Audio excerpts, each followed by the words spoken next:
and Hallelujah tamarind drink. The flavor that quenches your thirst while at the same time treating and healing your body because it is 100% natural. Enjoy the drink that has got the tamarind juice in it. Made by Hallelujah Reflexology, Healthy Solutions and Nutritional Research Center Limited. Get yourself a bottle of Hallelujah from all shops around.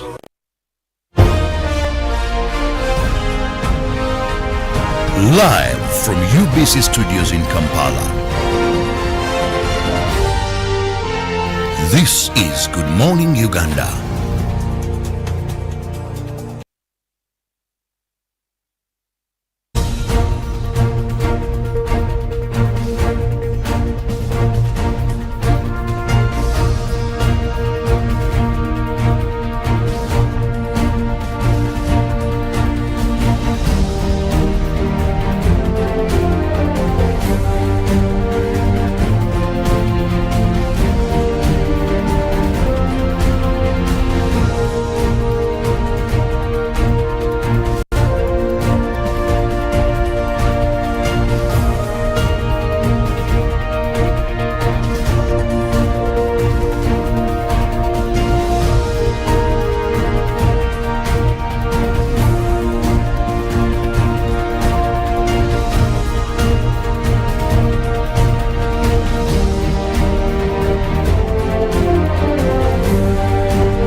Well, it is the 24th of May 2022. Welcome. It's always a pleasure to have you, to make a choice of making us your morning cup of coffee. It is Good Morning Uganda that is starting officially right about now. My name is Philomena Mastiko, and we're coming to you from the beautiful studios of UBC TV right here at Nile Avenue.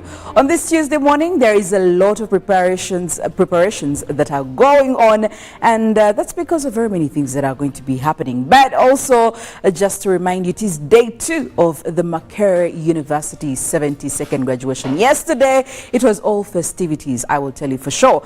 Kampala was decorated, at least in the few places that I saw, it was decorated with all these graduates. Parents were at least happy and excited.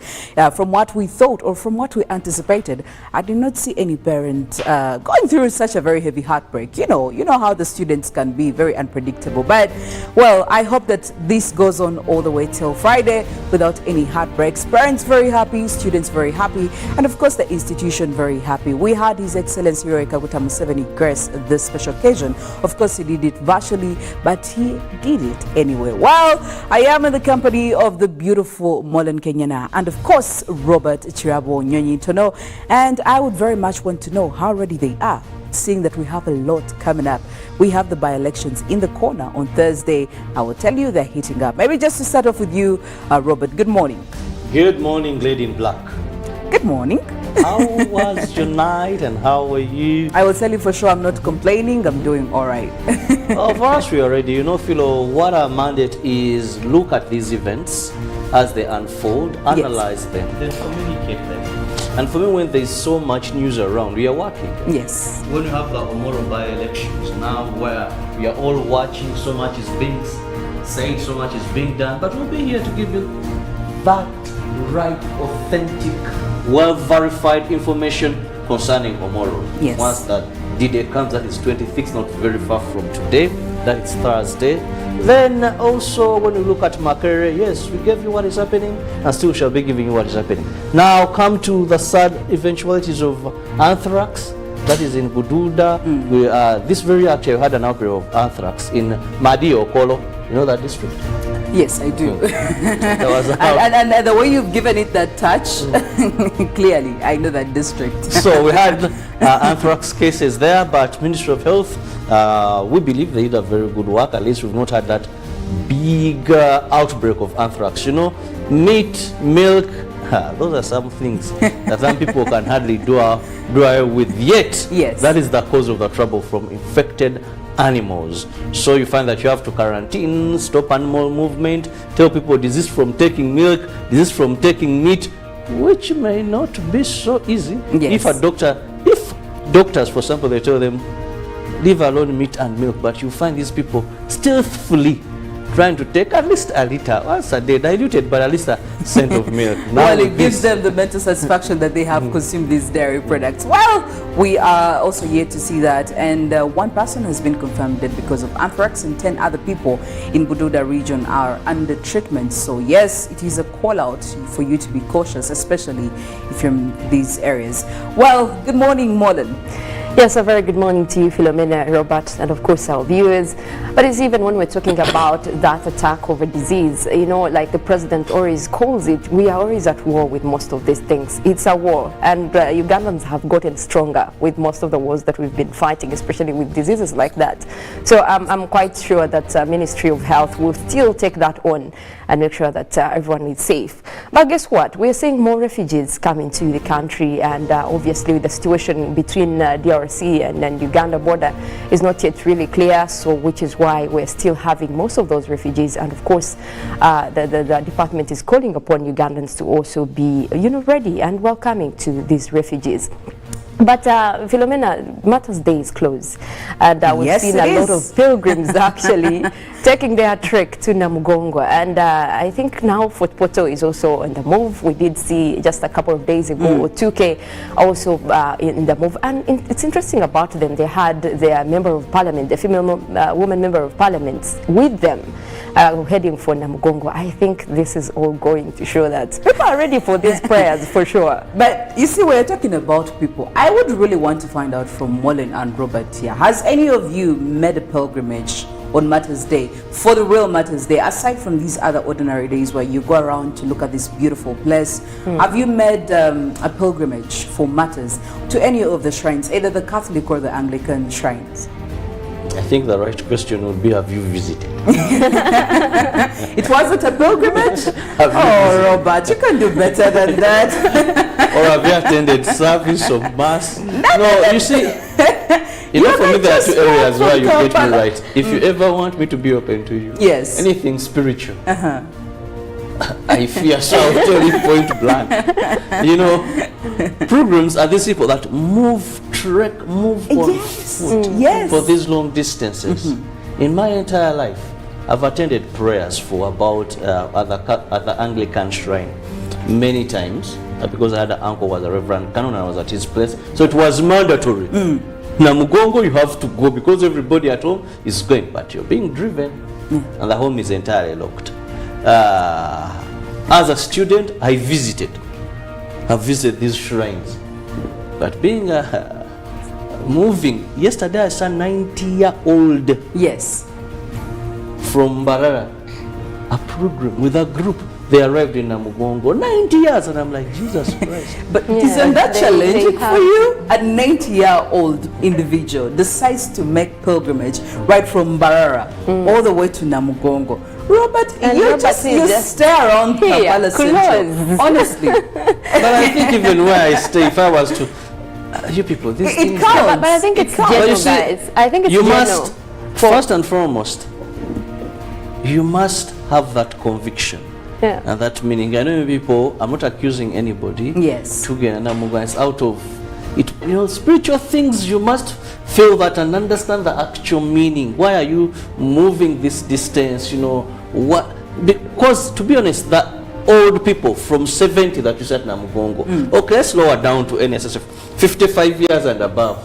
Those people, when they decide to make that program, they know why they are doing it. Yes. But of late, all these spiritual activities, we have gotten bandwagon. Stylish. If you see some people go to some churches, they will tell you some fellowships, not because of conviction, but because chechiriwo.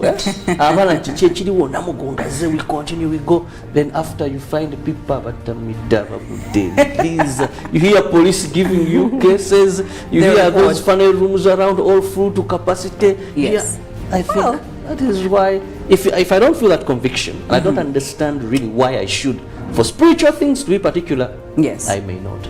Well, Mollen, just to hear from you, have you in any way found your way around any of these shrines from the spiritual point of view? Well, I have been there. And I think I also wouldn't want to speak about it in a pilgrimage way, because it has been just to visit. And most of the cases, actually, I was young, because like you're making tours as a school, and then you go there as, a group of students. So at that, it wasn't really, some kind of you're going for Martyrs' Day. But I'll also tell you one thing I've observed, and especially for people in Kampala. Just because they're near the shrine, they don't take it as mandatory to move and trek towards Namugongo on Martyrs' Day. And that is a general observation that I've had to see over time.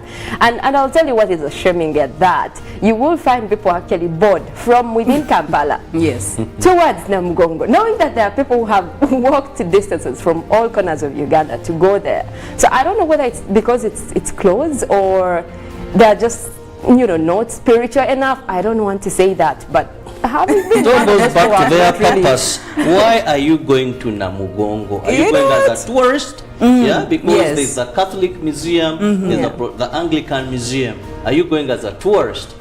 Are you going as a faithful that is going to attend prayers, take that holy water? I see people scramble and yes, so much for it. You've gone there with a purpose. Are you going for the fun bit of it? You must accept. I know groups of people that go there. There is a day, there's some meet there, that are just enjoying Namugongo to gain day, don't leave me. So that will determine why one will choose to move, because even if someone stays in maybe Muyenga and they understand that, they may choose to walk to emulate how these young boys were taken, beaten till their point of execution or where they were martyred. So it depends on which fronts you're going to this place. One thing for certain is that among us, this trio, I think I'm the only one who has made a pilgrimage to Namugongo. I did have to say that. Seriously, seriously, I have, and it was from a spiritual point of view. And I walked from Seta, Seta, Mukono. Yes, I did. Okay. I walked from Seta and I went to Namugongo to and fro. So it was from a spiritual point of view. There was nothing like showbiz. There was nothing like bandwagon. It was just spiritual. So, but it's all good. Again, like we said, it's just a personal decision. And we respect you for it. We respect you for it. Now that she said she walked from Seta. Yes. I want to dare you, 3rd June after the show. Yes. Come with your sneakers. I will definitely do that. I will, and it's going to be a Friday, so I will definitely do that. We move to Namugongo. And I'll make sure that I profile my journey all the way there, and I will bring the proof. Anyway, we could always go on and on and on, but also more news coming in and out. And of course, it is always our duty, our responsibility to update you just in case you missed on last night, especially the stories that came through both locally and internationally. We'll start off with you, Robert. We begin with issues of accidents, where members of parliament from Bukedia sub-region in eastern Uganda have mounted an idea to establish a trauma center for handling accident victims. The idea comes in a wake of increasing road accidents in the country, with Mbale Tirinyi Road being one of the hot and black spots. Butebo County Member of Parliament Dr. Lodio Patrick Mutono says the Canadian government-funded initiative is projected to cost about $360 million. And we move over to Omoro, where National Unity Platform offices in Omoro district have closed at the last moment of campaigns as the district mobilizers cross to the ruling NRM camp. Now, the supporters who were received by the NRM Secretary General Richard Tadwong say they crossed in order to stand with the NRM candidate Ojok, since they are still mourning his dead father Jacob Olanya. With only 1 day remaining from the campaigns to Omoro by-elections to close, Top NUP mobilizers in 3 sub-counties of Omoro crossed to support the NRM candidate Andrew Ojok Olanya. They say it is rude to mobilize against someone who has just lost a father. The offices for the red-colored party was later closed. Now, NRM Secretary General Richard Tadong welcomed the NUP mobilizers and pledged to work with them in the remaining one day to deliver victory for NRM candidates. Meanwhile, the FDC President Patrick Amuriat was also in Omoro to mobilize support for the FDC candidate in the Omoro by-election race, that is Justin Odonga, urging the people to vote for FDC. As candidates mobilized for the last time votes, police was on high alert and says they are prepared to secure the Omoro by-election. And Omoro County Parliamentary by-election has 6 candidates, including Andrew Ojok of NRM, Justin Odonga of FDC, Simon Toilit of NUP, Oscar Kiza of NUP, and 2 independent candidates. Now, last day for campaigns for the candidates is today, Tuesday, and it will be the day President Museveni is expected to address 2 rallies for the NRM candidate. Now, the polling day is on Thursday, 26th this week. And away from politics, we now look at insecurity, more so the influx of refugees into Uganda from Democratic Republic of Congo, where over 6,000 refugees from DRC have entered Bunagana Town Council in Kisoro district following renewed fighting between rebels and government forces in eastern DRC. According to the asylum seekers, heavy fighting started at around 5 a.m. on Monday morning, forcing them to escape to a safer place. The fighting involved heavy artillery and fighter jets, which the natives said they had to run to Uganda. The refugees were seen trekking with their animals, and also senior 4 candidate students whose future is now uncertain whether they will sit for their final exams. Authorities have decided to harbor them in Nyakabande refugee camp. Tension is now on as local leaders, residents, and the Bunagana Town Council are finding ways on how they are going to handle the asylum seekers. The mayor of Bunagana Town Council, Ismail Nyonyintono, said the challenge is big and sanitation is one of the issues that they are prioritizing. Nyonyintono urged government to fulfill its pledge on management of refugees. By press time, security officials were still blocking refugees from accessing the borderline as more gunfire could be heard from DRC Congo. And away from that, Fort Portal Catholic Diocese has flagged off 2,000 pilgrims from Fort Portal and Kasese Diocese. Now, the flagging off exercise started with a mass led by Fort Portal Catholic Diocese Bishop Robert Muhira Akiki at the diocese home in Verica Cathedral. Now, the clergy dressed in red, led by Bishop, lined up to start the mass, and the church was filled to capacity with some pilgrims praying from outside. Now, by pilgrims to maximum, which saw some praying from outside, in his homily, the Bishop of Fort Portal Diocese Robert Muhira asked pilgrims to endure the temptation that may be encountered on their way. After the Mass, a bishop officially flagged off the pilgrims to start a 7-day journey to Namugongo, led by a UPDF band. Pilgrims, both young and old, walked through Fort Portal City carrying jerrycans, polythene paper bags and umbrellas, singing praise songs directed by traffic police. Many say they are walking to pray for peace, safety on the road, free from accidents, and their own personal needs. Now, also a 13-year-old pilgrim and orphan is walking to pray for a sponsor to educate her after dropping out due to school fees. Father Charles Oyo, who is the chairman organizing committee, had the first stopover within Chihuria at Villa Maria Parish in Chenjojo district, Fort Portal Diocese, who will be leading this year's Martyrs celebration at Namugongo on 3rd of June under the theme Baptized and Sent to Witness Jesus Christ with Love and Hope after 25 years since they last led. While in the curse, the African borders, taking a look at what is happening between Ukraine and Russia. Russia wants to take away everything we have. Ukraine's President Volodymyr Zelensky says Russia is waging total war and wants to take away everything we have, including the right to life. for Ukrainians. The leader says that Vladimir Putin is the only Russian official he's willing to meet with the sole aim of ending the war. United States Defense Secretary Lloyd Austin reveals some 20 countries had announced new security assistance packages for Ukraine during a virtual meeting with allies. Denmark will send a Harpoon launcher and anti-ship missiles to defend Ukraine's coast. A Kyiv court sentences a 21-year-old Russian soldier to life in prison for killing an unarmed civilian. A Russian diplomat to the United Nations in Geneva resigns over the war in Ukraine in a rare sign of criticism against the Kremlin. And moving on to China, the number of executions globally rose 20% in 2021, while the number of death sentences handed down increased by 40%, according to rights group Amnesty International. Its annual report, Death Sentences and Executions, said at least 579 people were killed by states that retained capital punishment, while at least 2,052 had a death sentence passed against them. The increase in executions was primarily driven by rises in the yearly figure for Iran from at least 246 in 2020 to at least 314 in 2021, a 28% increase, which was the highest figure on record since 2007, the report said.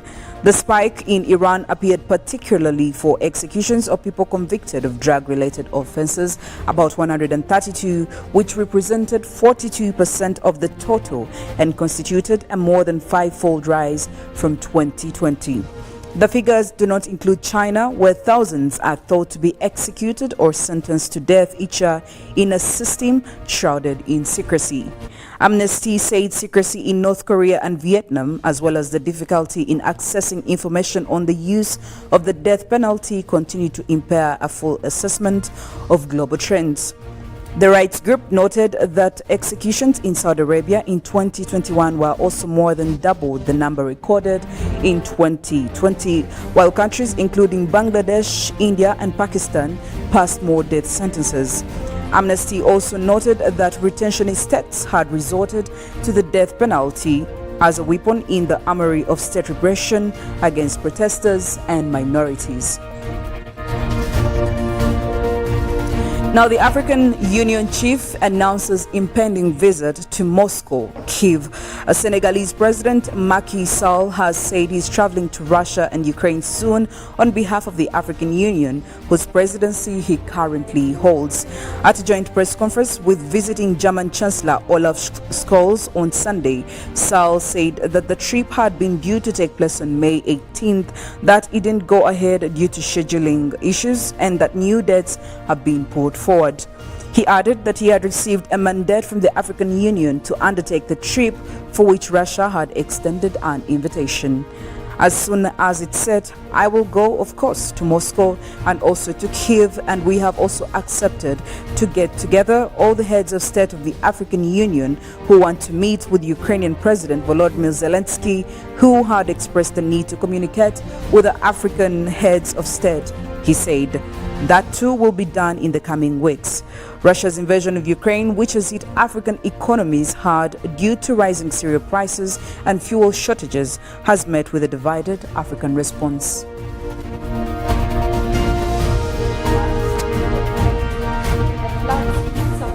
KwaZulu-Natal again. Now, heavy rains in South Africa have forced hundreds of people to flee their homes on the east coast, according to officials, only a month after the worst floods in living memory killed more than 400.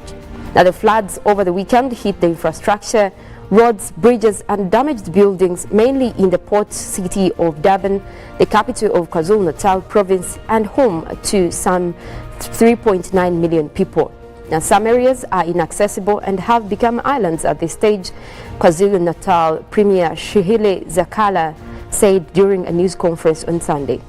No fatalities were immediately recorded, but Zikalala added, "We are yet to receive a full comprehensive report on the impact of these latest heavy rains, but as reports comes in, also in a worrying picture is, however, emerging. Now, in April, torrential rains led to floods, landslides, and death of 435 people in KwaZulu-Natal, and authorities said survivors were left without drinking water for nearly 2 weeks. Repairs are still ongoing after the floods caused damages worth hundreds of millions of dollars. And on Sunday, parts of the roads near the Umlati Beach Resort north of Durban had been washed away, leaving gaping holes and cars balanced on the edge, according to AFP News Agency. Well, in this morning's conversation that we would like to have with you, the judiciary spends about 1.6 billion Ugandan shillings to formally dress the 82 judges of the High Court, Court of Appeal and Supreme Court. Now, thoughts of dropping this where maybe to cut down on the expenditure have been shared, but of course changes haven't yet been made. Now, this morning we would love to find out from you to share your thoughts on judiciary spending 1.68 billion on official where. Share your thoughts on judiciary spending 1.68 billion on official wear. You can always do what you do every single day by sending us your feedback. The hashtag is UBCGMU, that is on our Twitter, and you can go traditional by sending us an SMS text or even a WhatsApp message. The number is 0709 602 592. We will be able to share your feedback, your thoughts with the rest of our Good Morning Uganda family. But also, speaking of sharing, I know that Robert has some good advice he would really love to share with you this morning. We love you healthy because that is the only way we are sure you're with us in this morning show.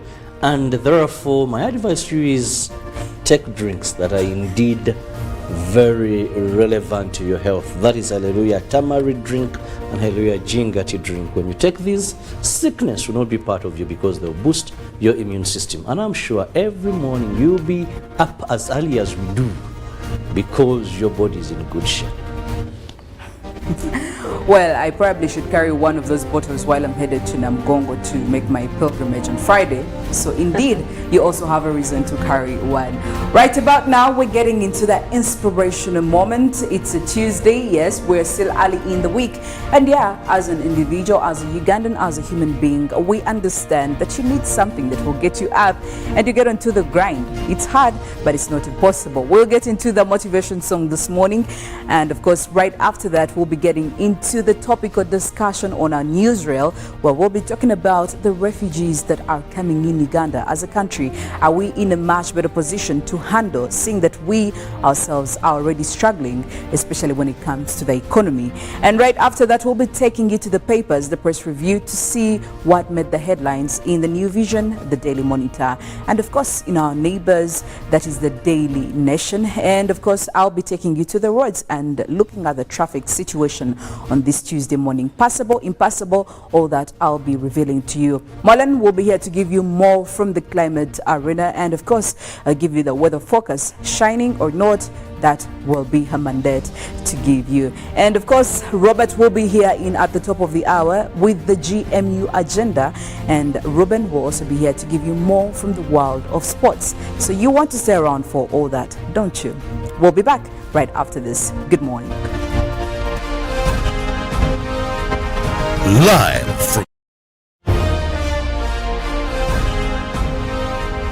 Live from UBC Studios in Kampala. This is Good Morning Uganda.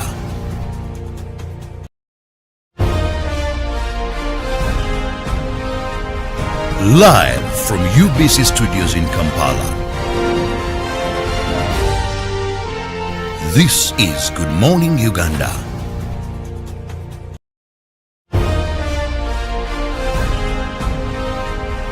Live from UBC Studios in Kampala. This is Good Morning Uganda.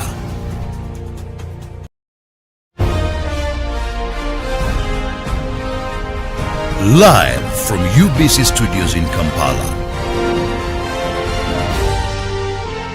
This is Good Morning Uganda.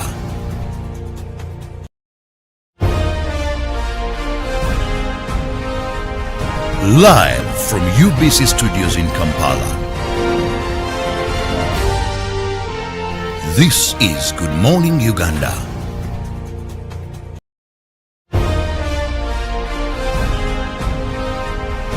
Live from UBC Studios in Kampala. This is Good Morning Uganda.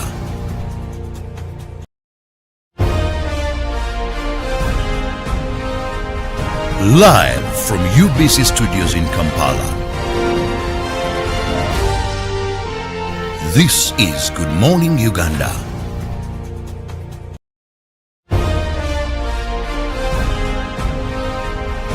Live from UBC Studios in Kampala. This is Good Morning Uganda.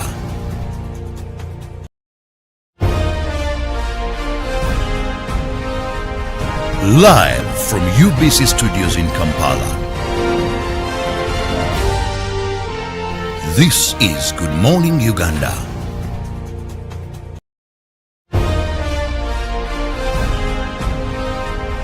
Live from UBC Studios in Kampala. This is Good Morning Uganda.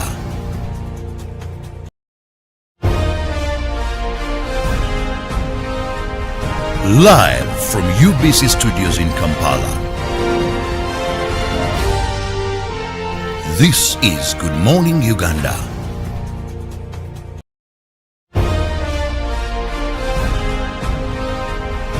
Live from UBC Studios in Kampala.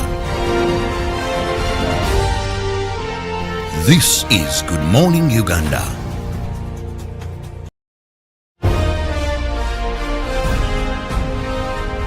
Live from UBC Studios in Kampala. This is Good Morning Uganda.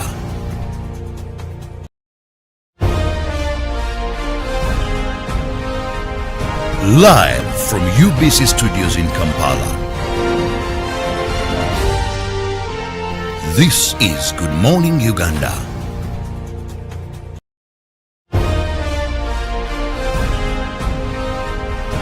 Live from UBC Studios in Kampala. This is Good Morning Uganda.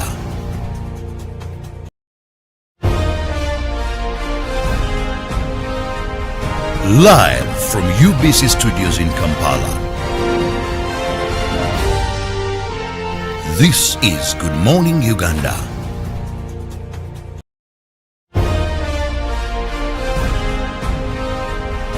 Live from UBC Studios in Kampala. This is Good Morning Uganda.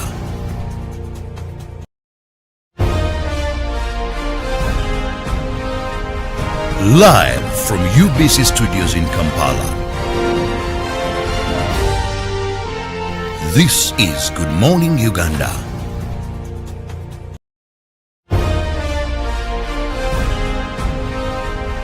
Live from UBC Studios in Kampala. This is Good Morning Uganda.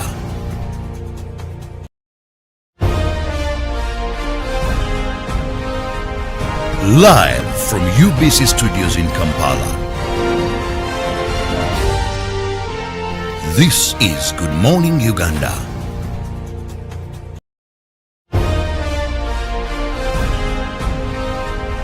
Live from UBC Studios in Kampala. This is Good Morning Uganda.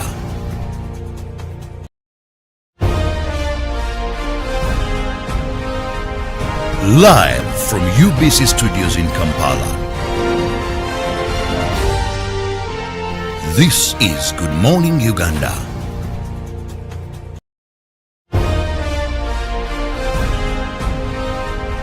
Live from UBC Studios in Kampala.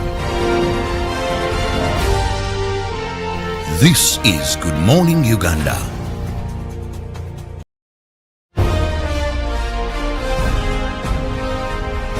Live from UBC Studios in Kampala.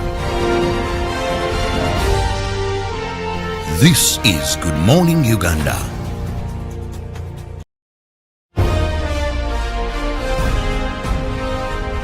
Live from UBC Studios in Kampala.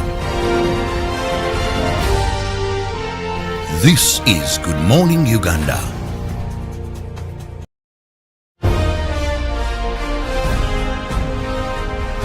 Live from UBC Studios in Kampala.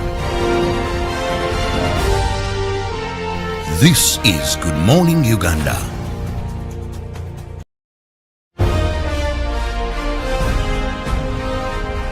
Live from UBC Studios in Kampala. This is Good Morning Uganda.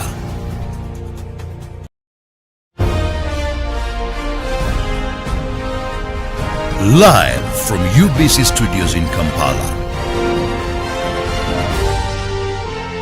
This is Good Morning Uganda.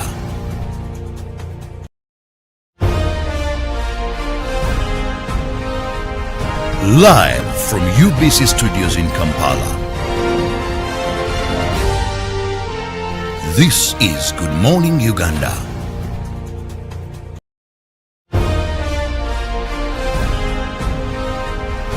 Live from UBC Studios in Kampala. This is Good Morning Uganda.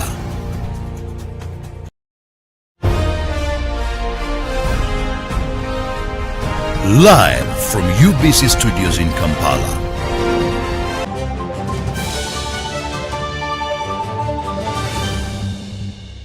Was brought to you by Need to send money to a loved one but you don't have enough on your phone? Get away with MTN Momo Advance. Momo Advance tops up your Momo to complete your transactions. Dial star 165 star 5 star 3 hash to apply. MTN Momo Advance is always available when you need it. When you talk about our motherland Uganda, the Pearl of Africa, you cannot fail to smile because of the smile that fills the faces of the citizens. Our nice good weather and nature that sustains us all, that enables us all to continue each in their own way because we are all different even according to each individual's work. But what joins us to become one person is the sweetness from the flavored drink Alleluia Jingati drink and Alleluia Tamarind drink. The flavor that quenches your thirst while at the same time treating and healing your body because it is 100% natural. Enjoy the drink that has got the tamarind juice in it. Made by Alleluia Reflexology, Healthy Solutions and Nutritional Research Center Limited. Get yourself a bottle of Alleluia from all shops around. Even with my grandson, a doctor at my side, I struggled to get the help I needed. But he saw something that day. He began to work day and night. He wouldn't quit, even when people said no. He wouldn't stop fighting. He knew something had to change, and his vision was bigger than anyone could imagine. He made it possible to receive quality medical services anywhere in Uganda by simply using a phone. This is a story of a regular Ugandan just like you, who harnessed the power of technology to provide a solution for us. How about you tell us your story? UG needs more of you. To share your story, visit airtel.co.ug/UG needs more of you or call or SMS 162. Airtel, the smartphone network.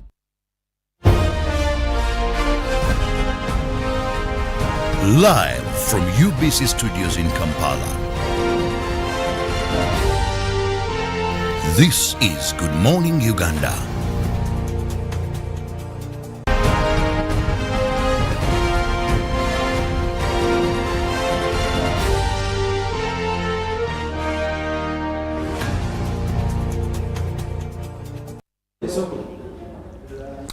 Thank you for joining us once again on Good Morning Uganda. This is the news reel. My name is Philomena, and it's 8 minutes after the hour of 7 a.m. Well, I'm in the company of Robert Kirabo, Nyonyintono, and we're here to have a topical discussion about what is happening around us.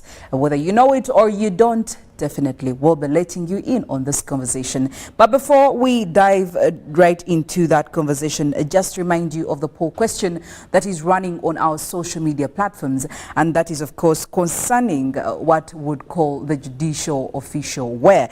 And this morning we want you to share your thoughts on judiciary spending 1.68 billion on official wear. Share your thoughts on judiciary spending 1.68 billion on official wear. Hashtag UBCGMU, and of course you can always send us an SMS text or even a WhatsApp message on our number, which is 0709602592. Now please don't call because that is not actually viable. So do share with us your feedback. We'll be sharing it with the rest of the world. Well, Robert, this morning our conversation is going to be rotating around the refugee influx in Uganda. Now, not so long ago, actually on Monday, we had another group of refugees coming in from the Democratic Republic of Congo, over 6,000 refugees, and all these were actually making their meeting point at Bunagana, around there in the southern part of Uganda.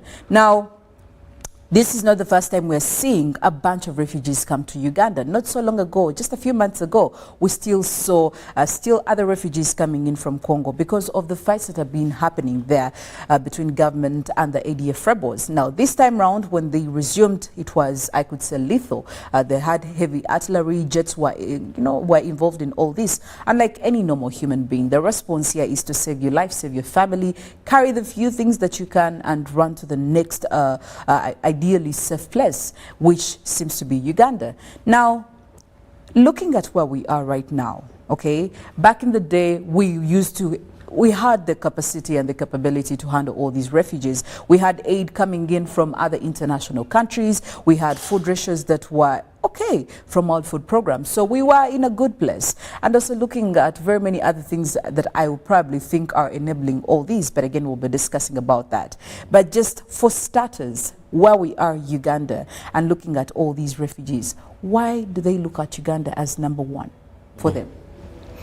Very interesting. First, we must accept that no one chooses to be a refugee. Okay. Most of the times, it's not by choice. It's because you're running away from danger. And we must be very, very specific. That these are running away from voices of the gun. And guns are made, are sold, and are handled by human beings. Where dialogue has failed, then these weapons come out. And they cause displacement of people running to better places. But the question has always been, why Uganda? Now, we must know that Uganda is the third largest refugee hosting country in the world. The largest refugee hosting country in Africa.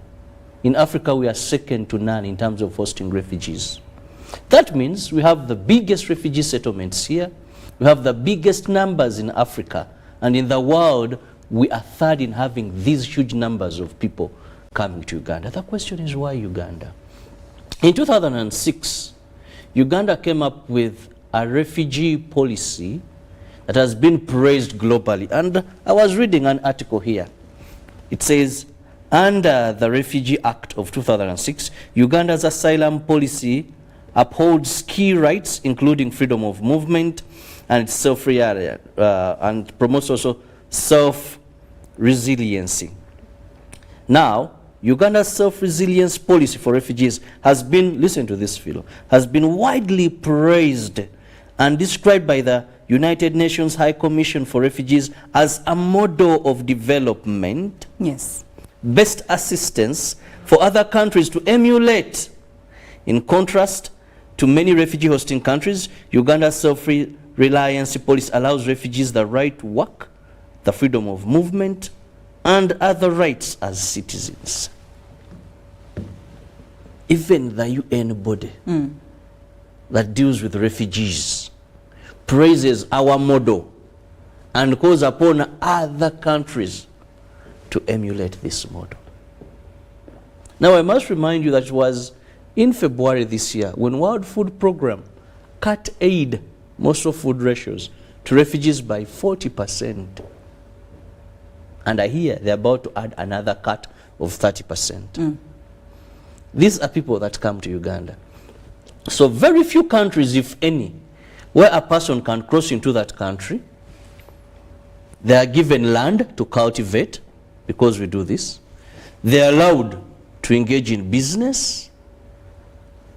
There is peace. Go downtown. You see how many of our brothers of Congolese, the Congolese refugees are dealing in Bitenji, Tai and Dai, and they have made money. See our brothers, the Sudanese. It is in Uganda where you find property, and they tell you that property belongs to so and so. Yes. So it is this policy that is attracting refugees now and then. Of course, we have peace, because at one time Uganda was exporting refugees. Now I don't want to use the word importing, but we are allowing we are allowing them to come in. Because at one time we were refugees, we were running because of insecurity. So there is peace in Uganda that is guaranteed, at least. Then this policy is very attractive, that even if there is any other country near anywhere where there is fighting, that is why you see Eritrea is not very close to the border with Uganda. Exactly. Somalia is not very close. But we have Eritreans, we have Somalis, we have Ethiopians, all under the refugee. Why? Because this is a safer haven to them. And I feel at a point T, much as this is praised globally, we must revise this. Because it's going to lead us to situations. Now, the more you have refugees, first, World Food Program, because of COVID, is stretched. I've told you how they are cutting food ratios and all this. Second, even all other agencies that are funding. Recently, our Prime Minister, the Right Honorable Robina Nabanja, hosted a delegation from United Nations High Commission for Refugees, and they were led by Ambassador Salim Babdul. And she said right now we have about 1.6 million refugees in Uganda.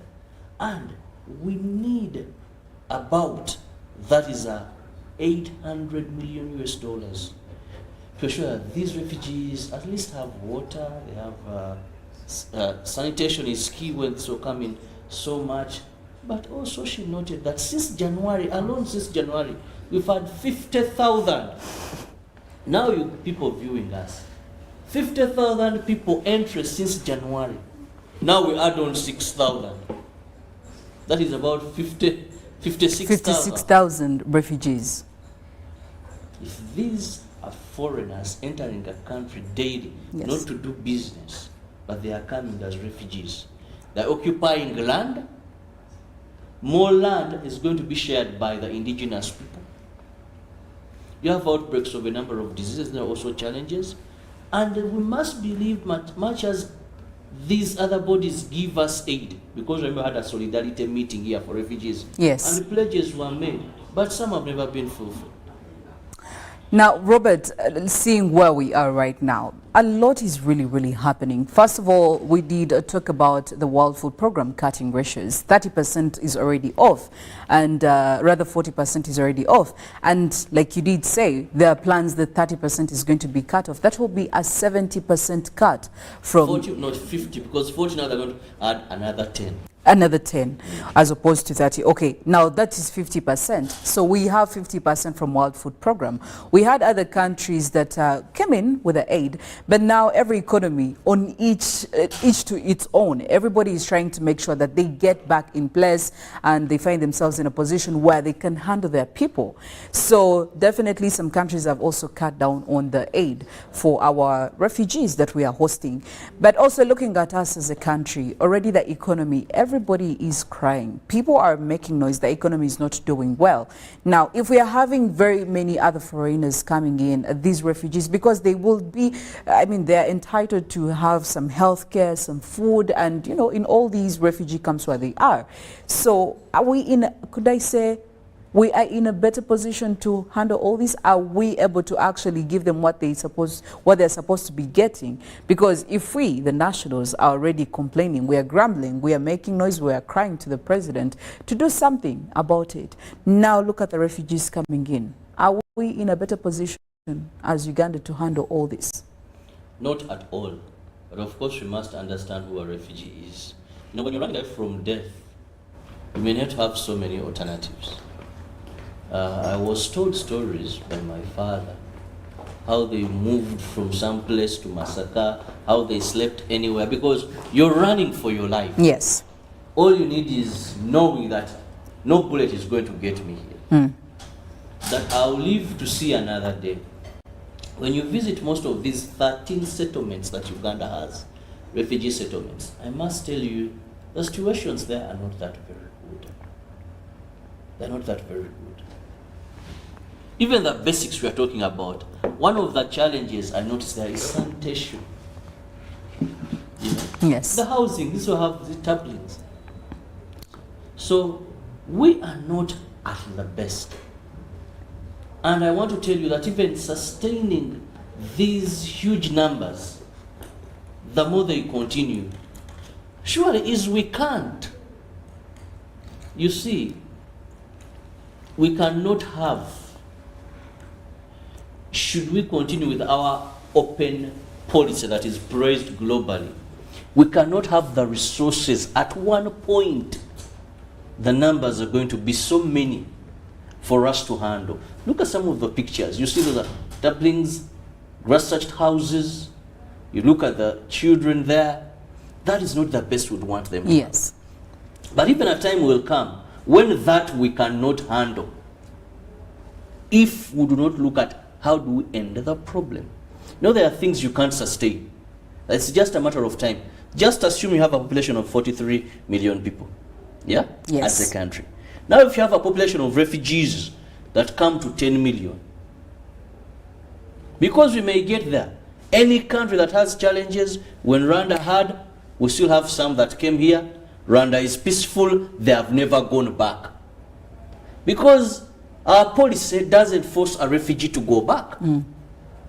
That now it is voluntary.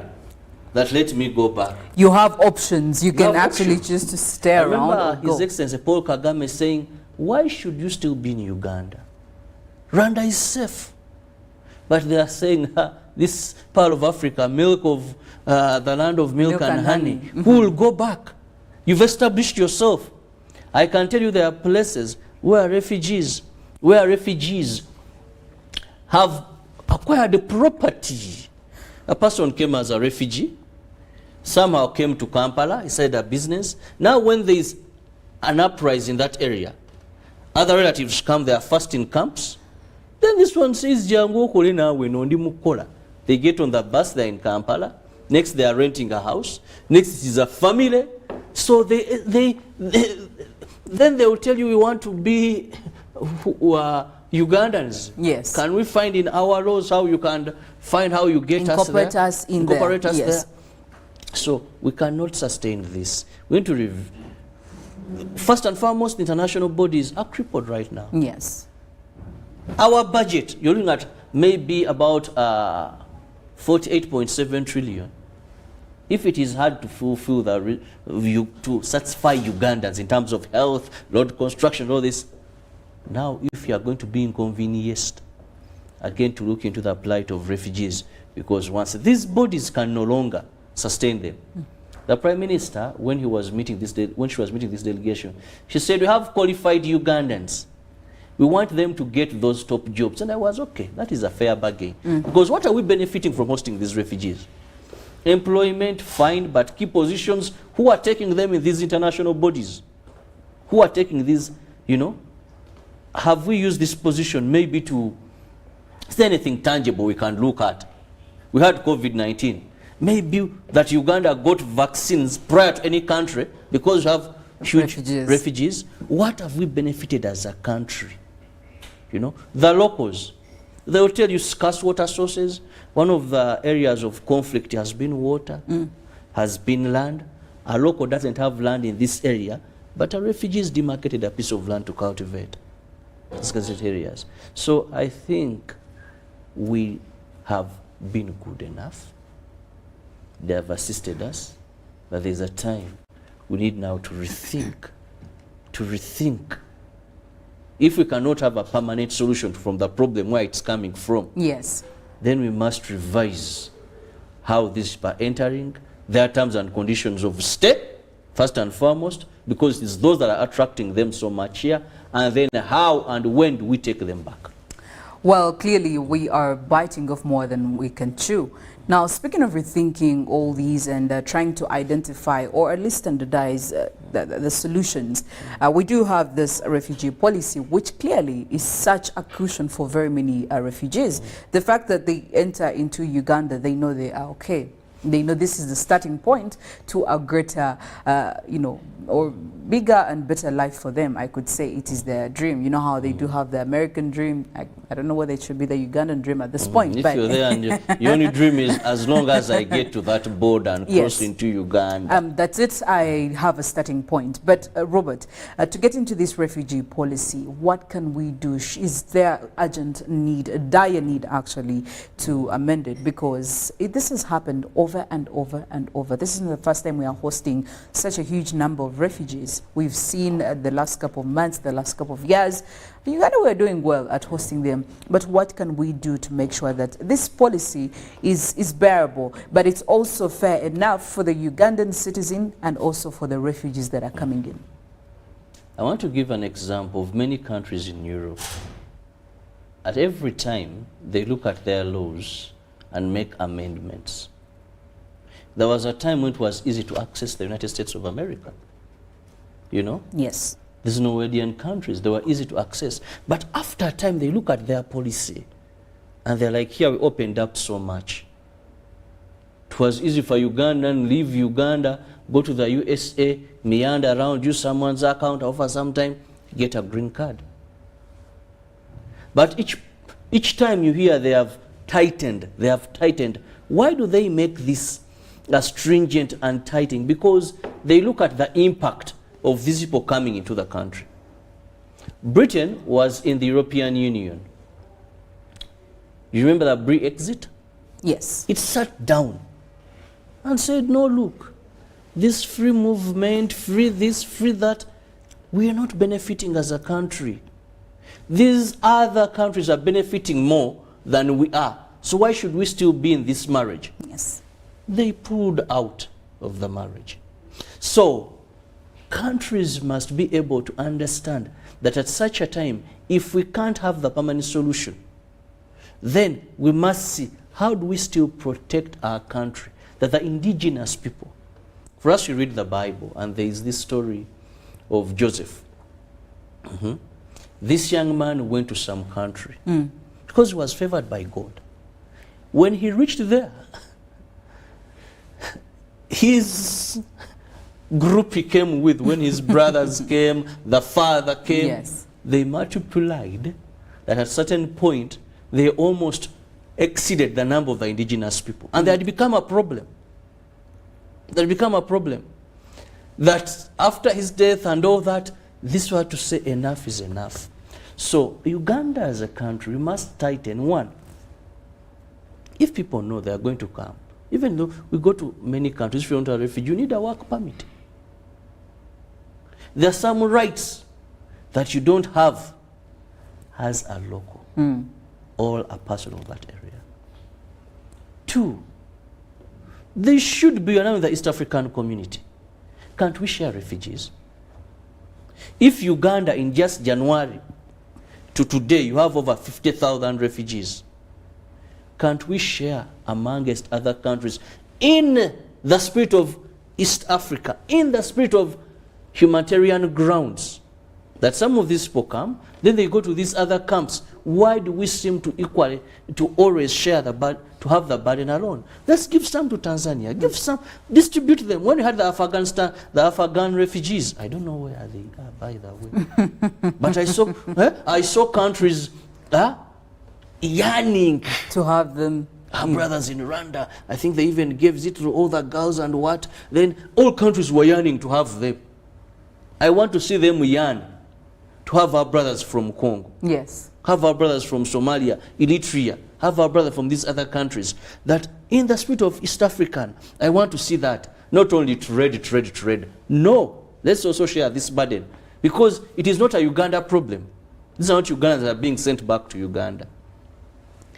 We have to share that. But very important, Philo, is we must address issues that are causing these refugees. Back at their home countries? Back at their home countries.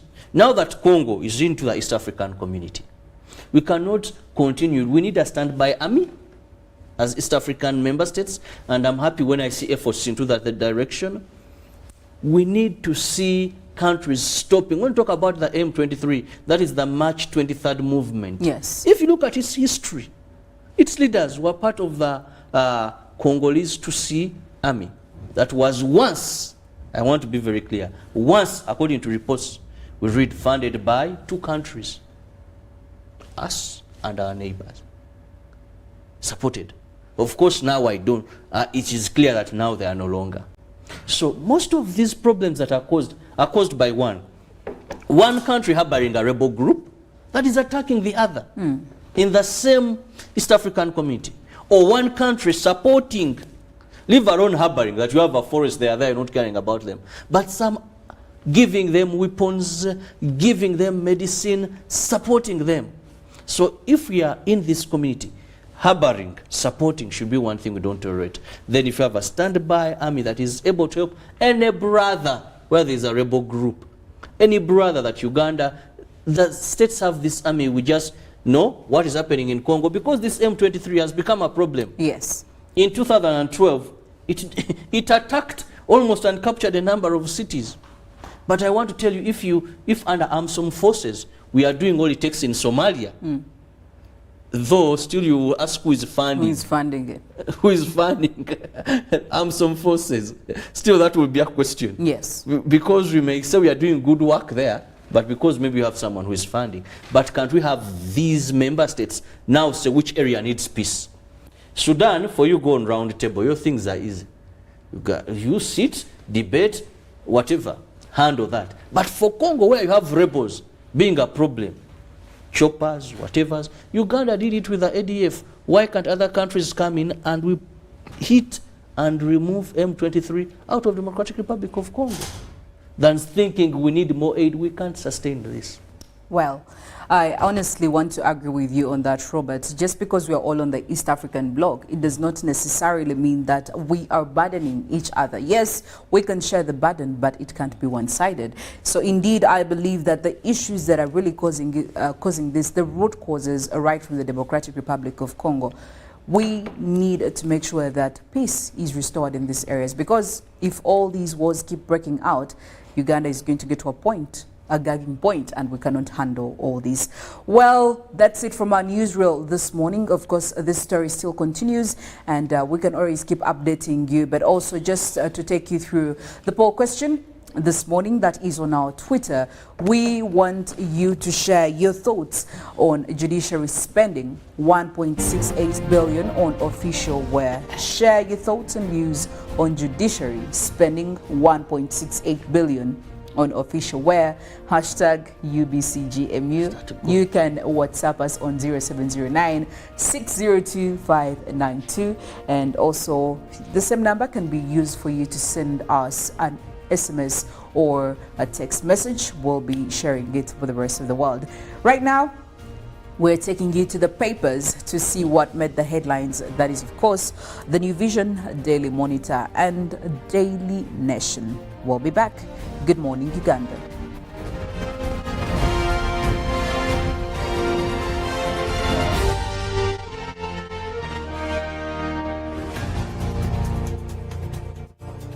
Football packages, great entertainment, sports, the local content, telenovela, the movies. There is something for everybody. Go TV, this is where great stories live. Get the best entertainment for any budget. With GoTV, you will have great entertainment for as little as 13,000 Ugandan shillings per month. GoTV, great stories, Zidiwano. GoTV Uganda, love it.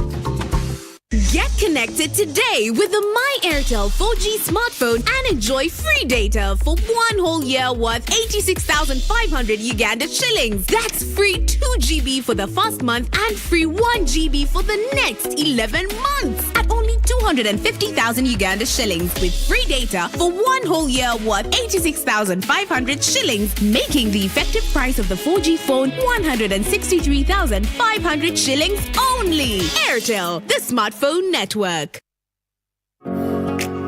It's no secret that ICT makes learning easy. The strides made in our field could not be possible without it.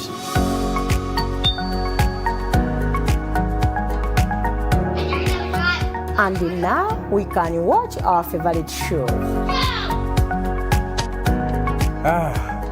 My radio is my best friend.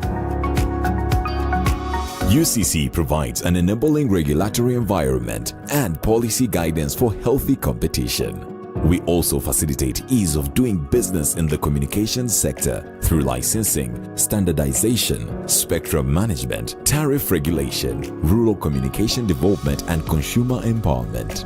An informed consumer is an empowered consumer. UCC supports local content and innovations. Driving the development of a robust communication sector in Uganda is Uganda Communications Commission.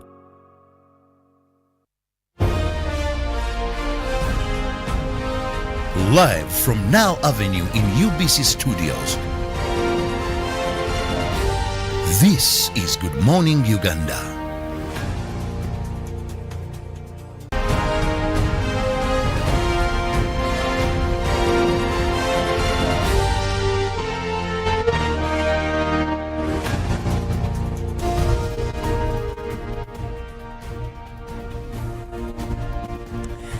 Well, thank you for joining us once again in the press review this morning, starting off with the Daily Monitor. The big headline over there being police to probe Makerere graduation. Now, of course, this is years at the Tower. Hundreds of prospective graduates who had hoped to be at the institution's Freedom Square yesterday to revel in the graduation fanfare were left crestfallen and dejected after it emerged their names were not in the final graduation booklet. And they're still taking you through women power, and we're looking at the ladies with the PhDs. This is worth celebrating, clearly, and of course we're seeing all these ladies doing the most, very young ladies, and achieving really one of the highest levels of education, I can tell you for sure. In more news, government overruns April budget amid it calls for frugality. And still in other stories, we're looking at police stop, detain Besigye in van over planned protests, and also taking it to Fort Portal, Mbarara. They've flagged off their pilgrims. Anytime now they should be making their arrival in Namgongo. And of course, taking it to the second page of the Daily Monitor this morning, Besigye arrested again. The story is there, of course, in full detail. Now, today in history, first materials for railway line reach Mombasa. And again today in history, 300 soccer fans die in Peru riots. So yes, get yourself this copy of the Daily Monitor to catch up on all these stories. Well, also in the New Vision for this morning, there is a big headline right there. Museveni assures teachers on pay rise. Well, both arts and science teachers to benefit in the phased manner. Now that is more on details on page 3 of the New Vision. Well, it looks like it's good news for everyone. But also in the New Vision for this morning, Mityana pastor disappears with followers. Now that is an interesting one. I hope it's not another Chibwecheri kind of situation. But details are on page 7 of the New Vision for this morning. Now they give you more on Martyrs' Day. Ankole Anglican Bishop speaks out. What he's saying about this year's celebration is all right there on page 25 of the New Vision. Heading over to Karamoja, Army explains gun sources. Now they also give you details on page 27 of the New Vision for this morning. But also the New Vision takes you through city doctor arrested over patient's death. Now there is more to that, which is right there in the New Vision for today, but also over 10,000 defilement cases unresolved. And of course that follows also the report that just came out recently, but there is more to that in the New Vision for this morning. Now economy, as a president's speech in full is being given to you right this morning. That is in the New Vision on pages 12 and 13 of this morning's paper. Now all set for Omoro by-election. They also give you the fact that today President Museveni is expected right there in Omoro, but more details on page 7 of the New Vision. But they also lead off with the big picture right there of the graduates at Makerere and some of the PhD graduates celebrating their victory with, of course, Professor Buyinza right there. and more of the Directorate of Research also right there in Makerere University. Quite a jubilation as the graduation continues in Makerere. Also on the page 2 of the New Vision, they give you a picture right there as well that is showing more on the graduation. Makerere needs shillings 40 billion to train lecturers. Well, looks like it is something they have insisted on, but also giving you more and of today in history as the army to quit Rubini. That was on the May 24th of 1996. But also what is in history for today, 1993, Mubarak outlines the OAU achievements. Well, that is also right there for you in the New Vision. And proceeding on to the Daily Monitor Sports, inside Sentamo's Cranes omission. And of course, this Eunice Sentamo has scored 29 goals in the last 2 league seasons, the most of any Uganda Premier League player. Now, Nachimuli eyes Commonwealth boxing history. And when we take you to Osaka, well, she's out at the French Open. Well, I don't know whether that will really put her in a better place. And Gumisiriza, pool needs fresh ideas. For those of you that are really interested in the game of pool, clearly they need to boost it up a little bit according to the Daily Monitor.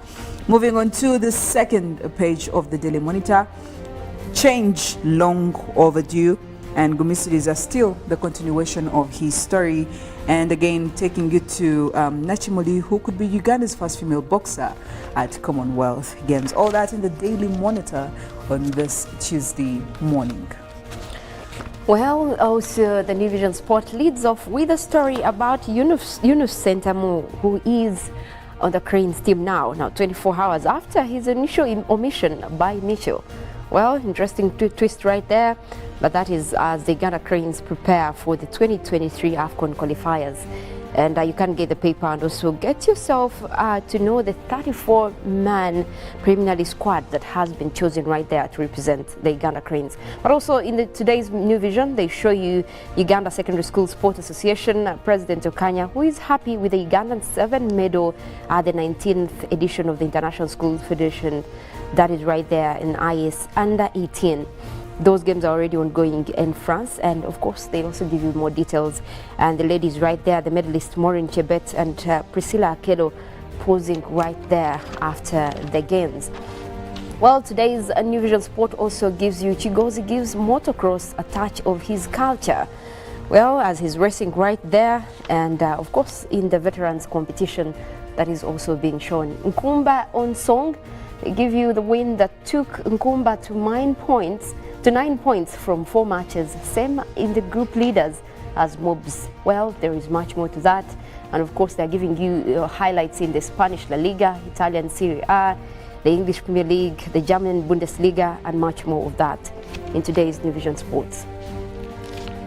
And to the Daily Nation, Decision 2022 still taking cover page, and Ryla unveils campaign's dream team. And ministers, governors and MPs lead 16 teams that will spearhead Odinga's presidential campaigns across the country, which has been mapped into 16 regions.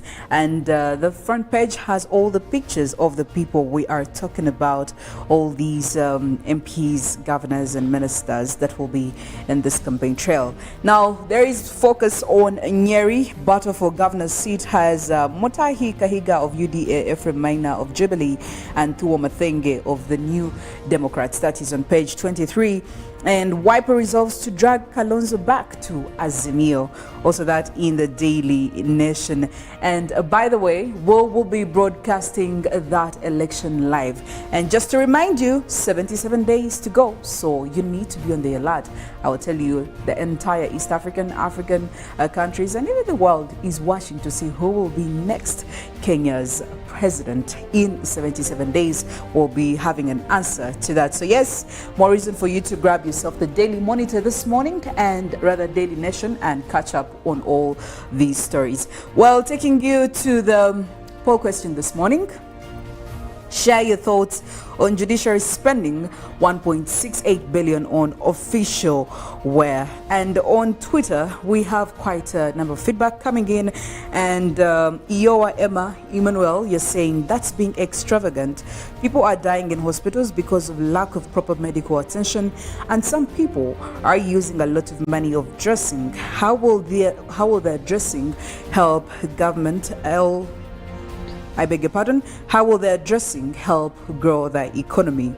There are things that are worth spending more than others, and you're saying that priority matters.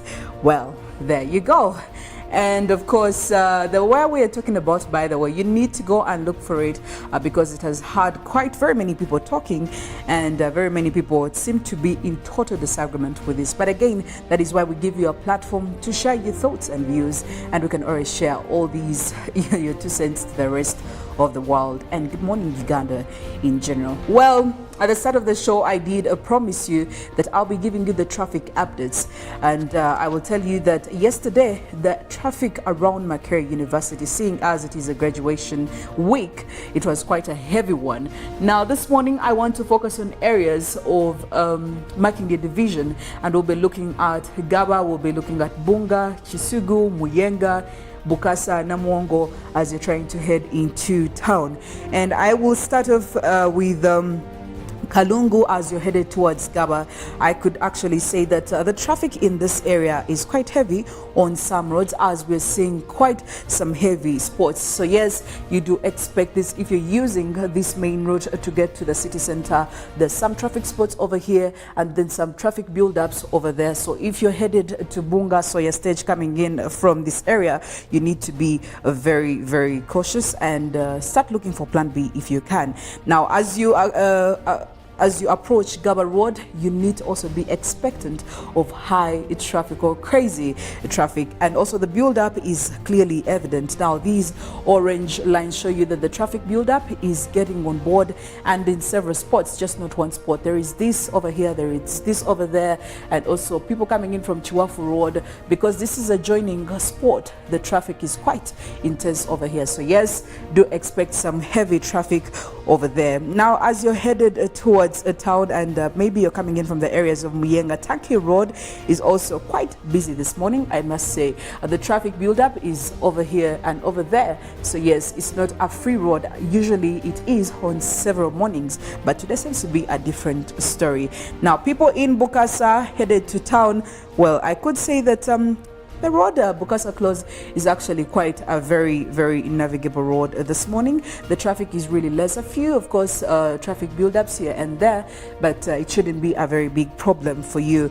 Now, Barnabas Road, on the other hand, has quite some heavy, intense traffic. Over here, this maroon spot shows you that the traffic in this specific area is very, very heavy. As you can see, it's different from the red here. This is maroon. So if you use this road every single morning to get to where you have to go, maybe you need to start looking for a detour. And the same thing applies Kayongo Road. All this is quite heavy. There is a traffic build-up as you're trying to connect to Bukasa Close. So yes, you need to start thinking of what you're going to do, or at least get yourself ready mentally for this traffic. People in Namuongo, the traffic situation does not look nice for you.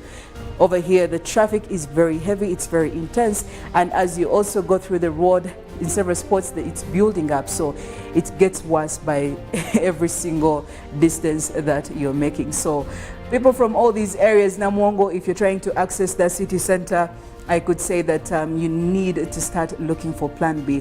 And again, it's always unpredictable, but you always have to be very, very, very alert and have plan B right on your fingertips, just in case things get to the worst. But also for now, I'll be taking you to Mollen to give us what it looks like, especially when it comes to the weather, shining or raining or cloudy. I don't know. Mollen, somebody was asking me, why is it that we never experience winters in Uganda? And she was giving me examples of African countries. I think we have South Africa that has a winter season. And I was like, I could give you my explanation, but you won't understand it very well. I will leave that to Mollen, and she will be able to explain that.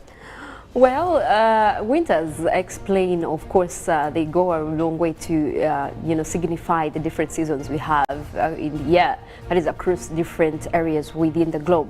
And obviously, we do know that winters are associated with cold weather. So if you're anywhere in the tropics, and those are the regions that are within the central part of the globe, obviously you cannot expect to have cold temperatures because of the proximity to the sun. So that means that your temperatures are always going to be high up there.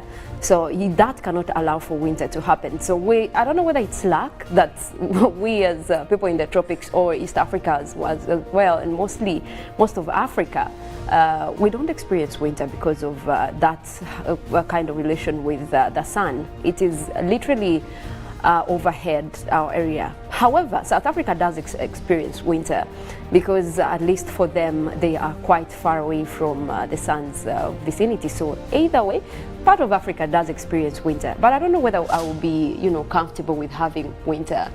I prefer the sun. Mollen, very many people, I'm sure, just want, that snow. It's the experience, I think, that is really a problem. But honestly, I'm okay. I'm okay with our weather. I cannot complain. Well, that's it from the traffic updates this morning. And I will leave you now officially to Mollen, who will be giving you the weather forecast and giving you more climate news. Otherwise, I am Philomena Mastiko, and have a wonderful, great, productive Tuesday morning. Good morning.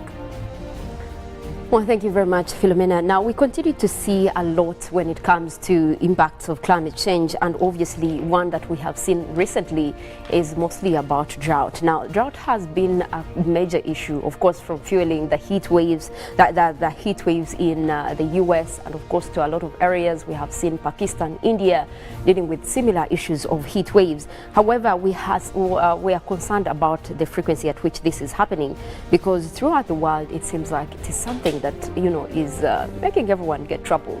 But we have another issue at hand, and that is when it comes to plastic pollution. Now, there's something that every country has been trying at its own level, and I do remember last year, actually, Uganda here, we did come up with a policy, and one was most specifically on the fact that we gave ourselves 10 years to ban Kavera off the market, or even find solutions to make sure that we eliminate Kavera. Now, the 10 years are still running. However, we still have issues of plastic bottles running around. Now, it looks like we're not the only ones dealing with that. However, the report that is coming out is also indicating that over the last 10 years, that is the last 1 decade, there has been more to plastic pollution, and this has affected mainly the marine life. And more that is coming is on a global scale, because we do know that most of the pollution when it comes to marine life comes from the plastics that are dumped obviously into the oceans, into the lakes, and most of those actually get there through runoff, that is after heavy rains. Now, the report that was published by USENIA is indicating that the global pollution crisis is approaching an irreversible tipping point. Well, by tipping point, you mean a level where we cannot take back the effects that it is actually causing. Now, because this material is so pervasive and so difficult to remove from the water and soil, plastic pollution fits the description of poorly reversible pollutant. Well, that is a report that did come out from Australia, that is for this morning. And what they're highlighting is the fact that a lot of countries have been making commitments towards ending plastics, but all those have been in vain. Even towards the commitments that we've had so far in terms of climate action, one of those that have been, underlooked is the fact that we need to phase out plastics. Yes, we talk about fossil fuels. Yes, we talk about, how to get into renewable energy, but have we thought of solutions on how we can take this off the market? Obviously, there are degradable materials that have been suggested to be used. However, we see big companies that still continue to use these similar plastics. And obviously, the recycling bit of it is not something that people in general have grasped. So that means that we're still going to be at this. But however, reports are suggesting for the world leaders, why we're heading for COP27, to look into the best solution that we can all come together and even bring some of these companies on board to make sure that they also have solutions or long-term solutions towards how we can eliminate plastics, because they are really killing our marine world. But more to that, we have also seen more extreme weather events when it comes to, obviously, heat waves, when it comes to droughts, when it comes to flooding. And this morning we're also talking about the flooding that is across KwaZulu-Natal. Now this region has been hit at least twice this year by heavy floods across the area. But also what Greenpeace is highlighting is that intense drought has become more recurring due to climate crisis, and it could make more millions of people end up with food insecurity.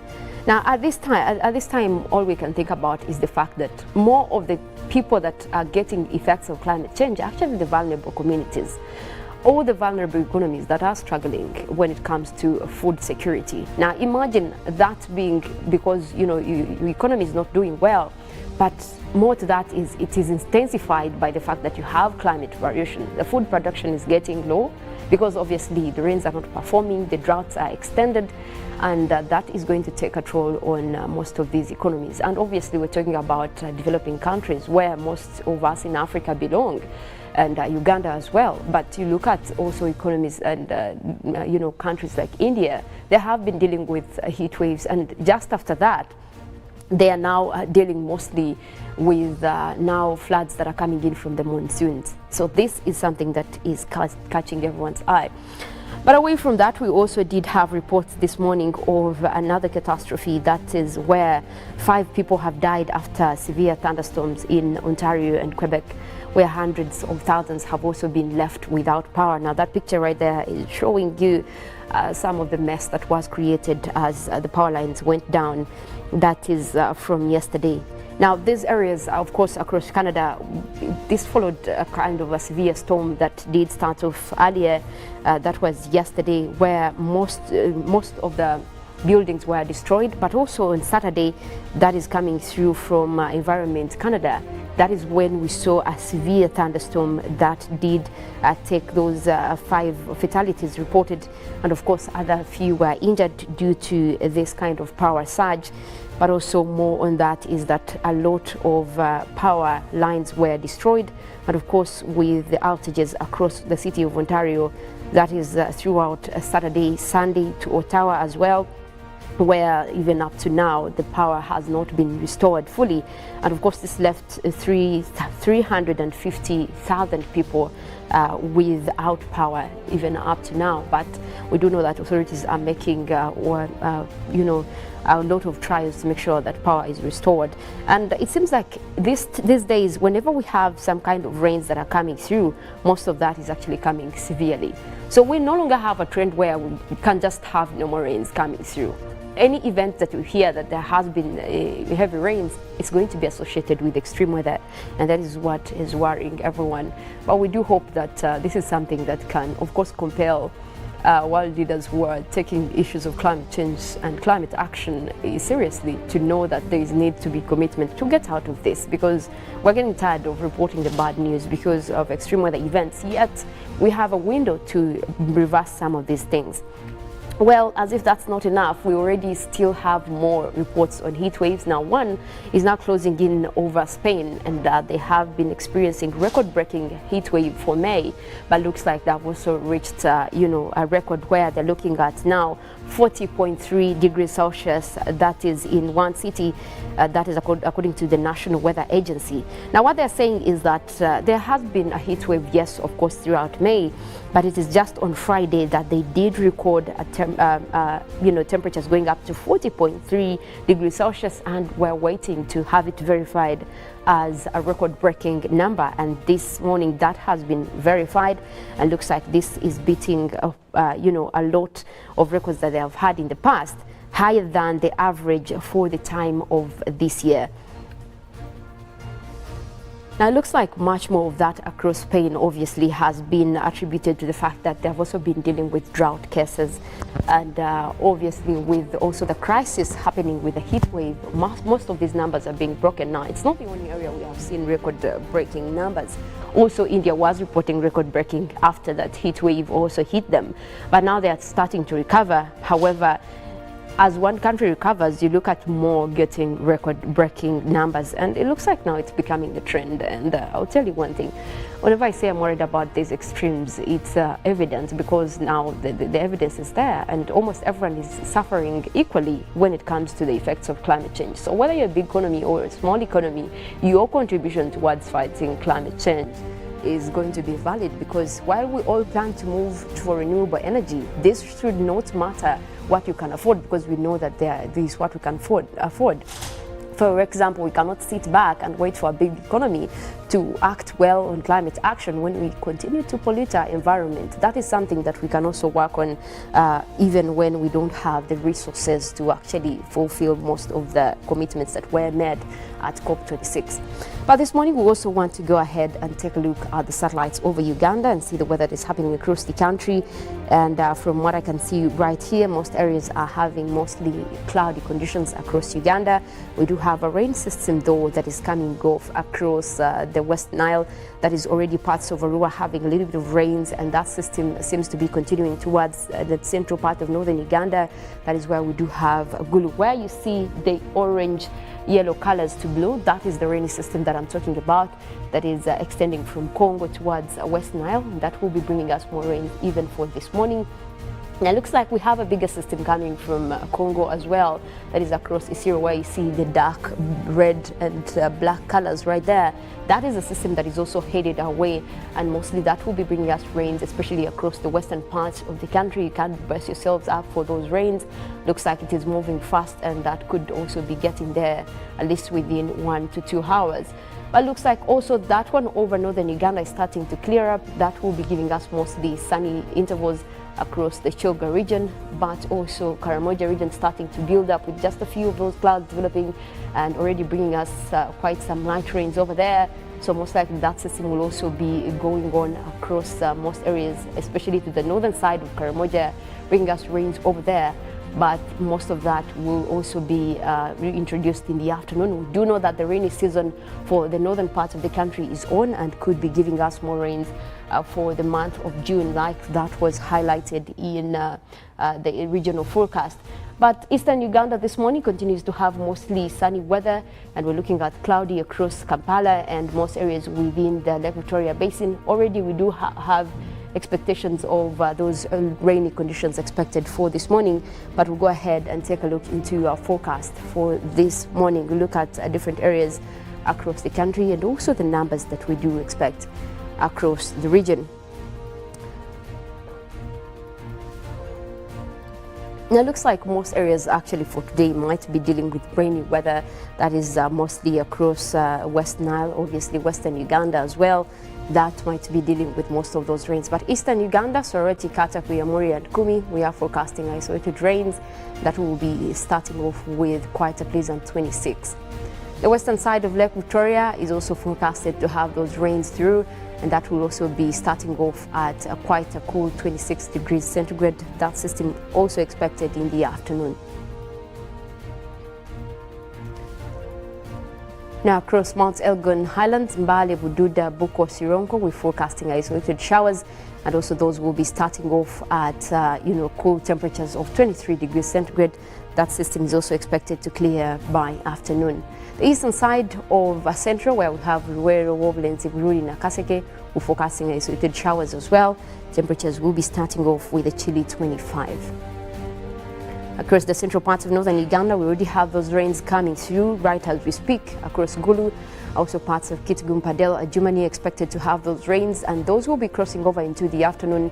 But this morning we do expect temperatures to remain at 26, although later we'll still be dealing with most of those rains, and temperatures could keep equally low for that area. And it looks like also mostly within West Nile, those temperatures will be really down due to that rainy system that is over there. Well, I'll leave you at that, and we do have Good Morning Uganda agenda coming up as well. Also sports highlights by Ruben, but later on we'll also be having Good Morning Uganda Extra. My name is Mollen Kenyena. I want to wish you a lovely morning.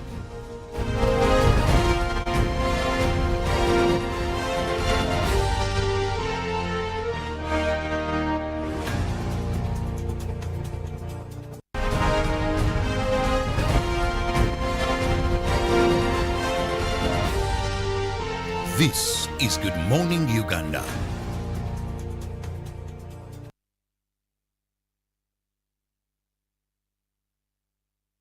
Affordable packages, great entertainment, sports, the local content, telenovela, the movies. There is something for everybody. Everybody, Go TV. This is where our best stories live. Get the best entertainment for any budget. With GoTV, you will have great entertainment for as little as 13,000 Uganda shillings per month. GoTV, great stories, Zidiwano. GoTV Uganda, love it. Pick of the day on UBC.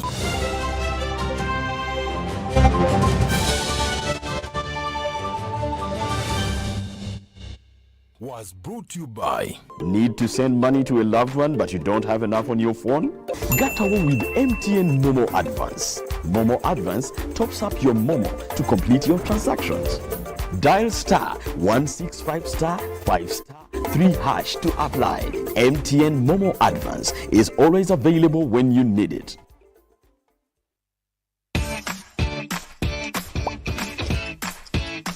Welcome to English in a Minute. An individual human hair is very thin. This sounds very hard to do and kind of pointless. Let's listen. Jonathan, I don't know which notebook to use. It's a notebook. What's the difference? Huge differences. This one has lines. This one does not.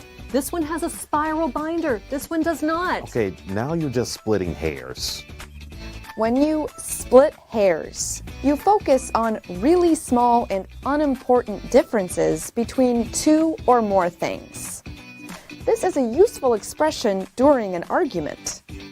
If you are arguing with someone over something very small, you can say, "Let's not split hairs. It's not worth it." And that's English in a Minute. Mirinda.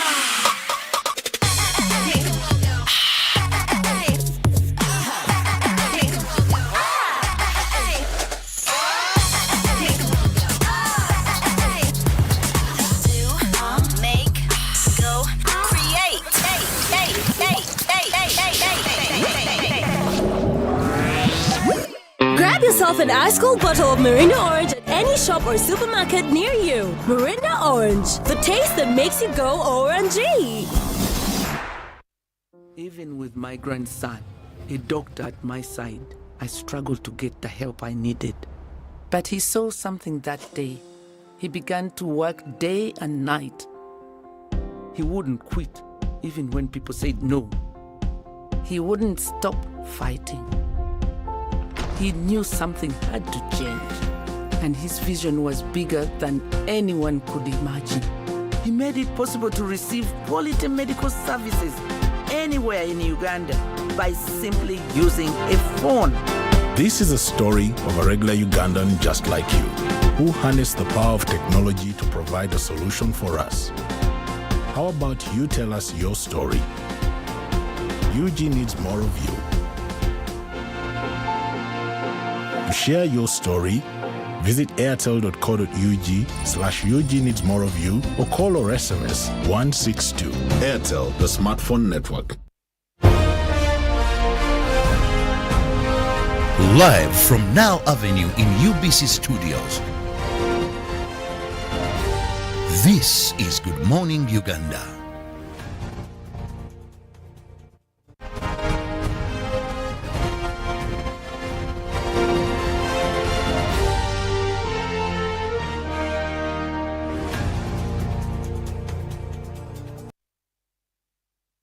A lovely morning to you. Thank you so much for keeping with us here on UBC TV. Welcome back from Weather and Nature with Mollen, Kenyena. Once again, I'm Robert Kirabo, Nyonyintono, and this is Good Morning Uganda Agenda. Now here we have a guest in studios. We discuss issues of national importance, and you're able to be part of the topic of discussion by simply using our various social media platforms. We also have a WhatsApp number where you can send a text message or a WhatsApp message. And I'll read it out and the guest will be able to respond to it. Now, 14th of June Ugandans are expecting the national budget to be read.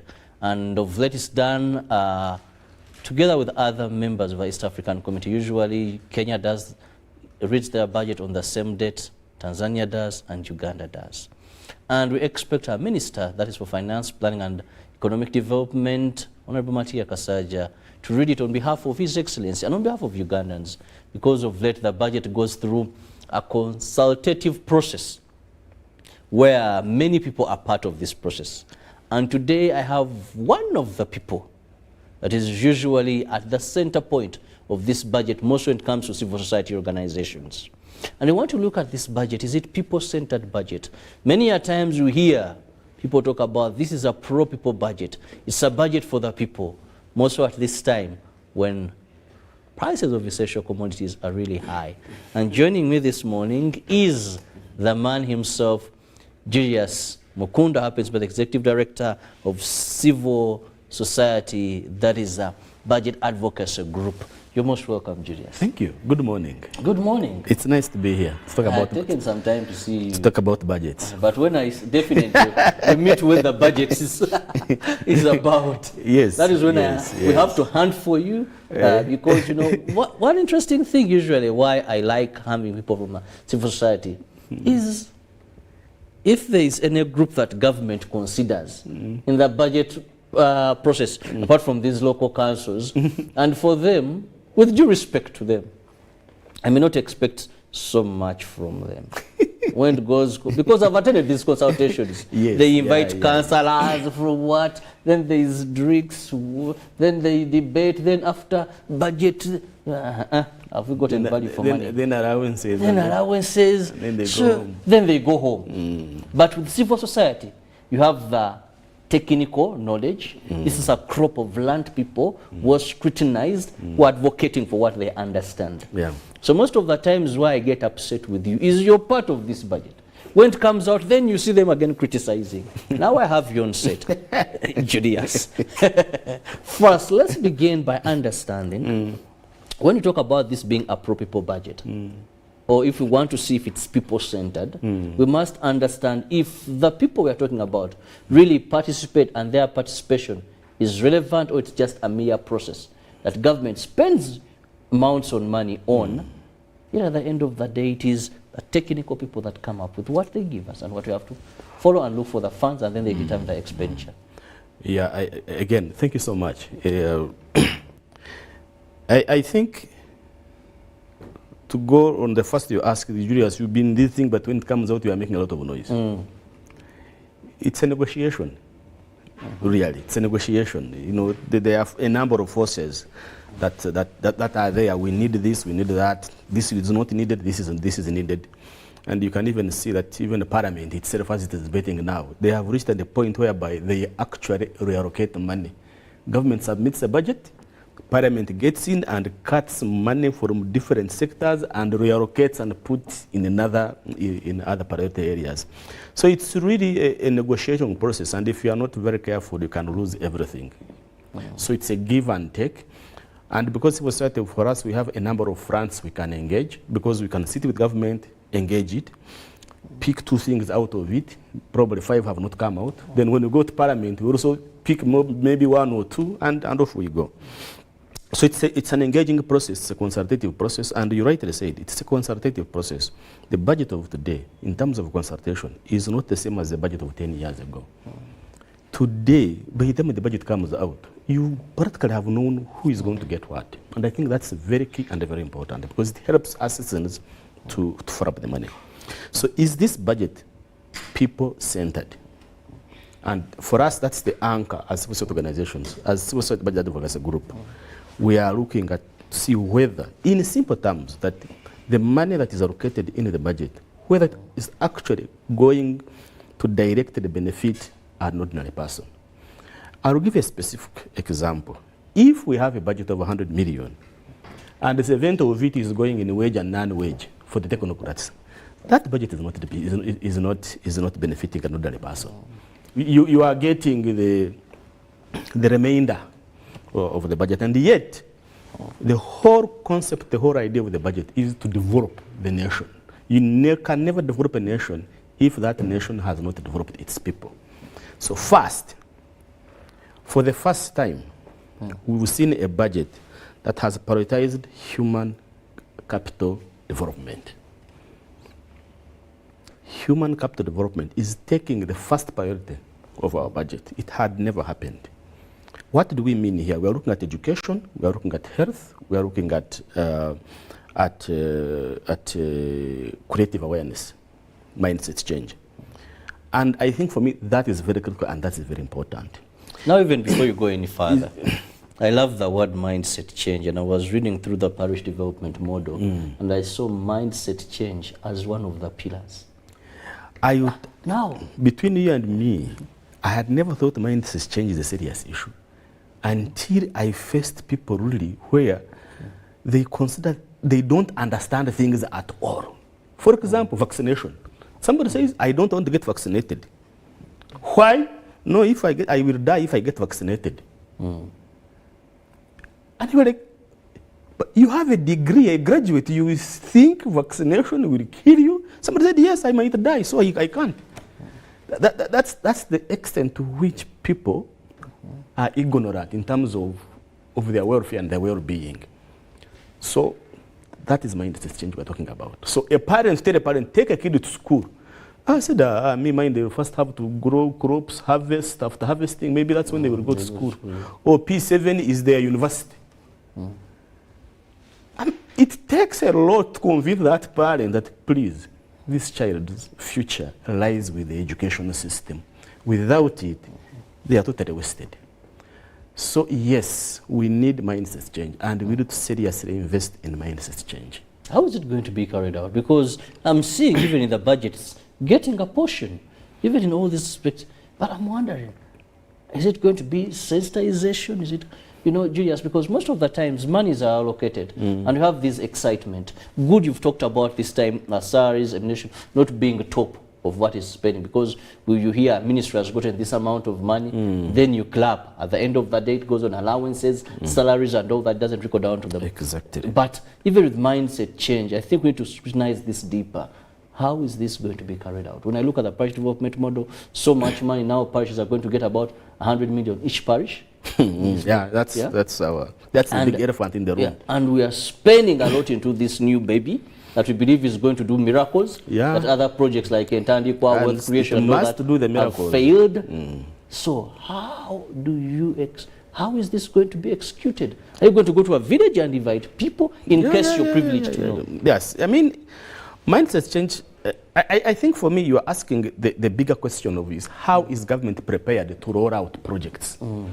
And I think mindset change is among the projects, so many government projects. And I think our biggest challenge with right now in the government is lack of preparedness to roll out projects.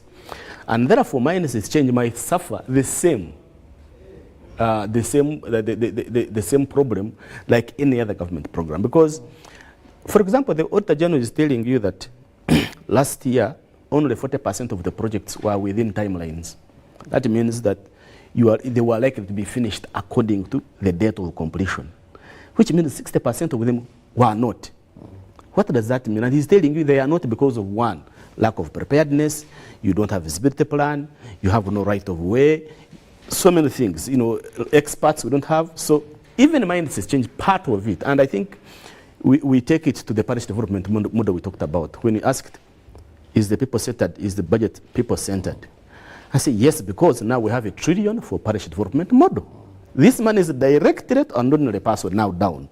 So you say yes, there is some level of people-centeredness where person would benefit for the money. So as government needs to prepare itself to deliver projects. I think for me that's the most important part. Don't from the financial allocation. Yes, because somebody says I want to build a road. Fine, they give them the money, but before they started, they didn't have a physical plan or a visibility study. There's a tree they didn't envisage of a plan. The tree of a plan is still there standing, and they want big sums of money.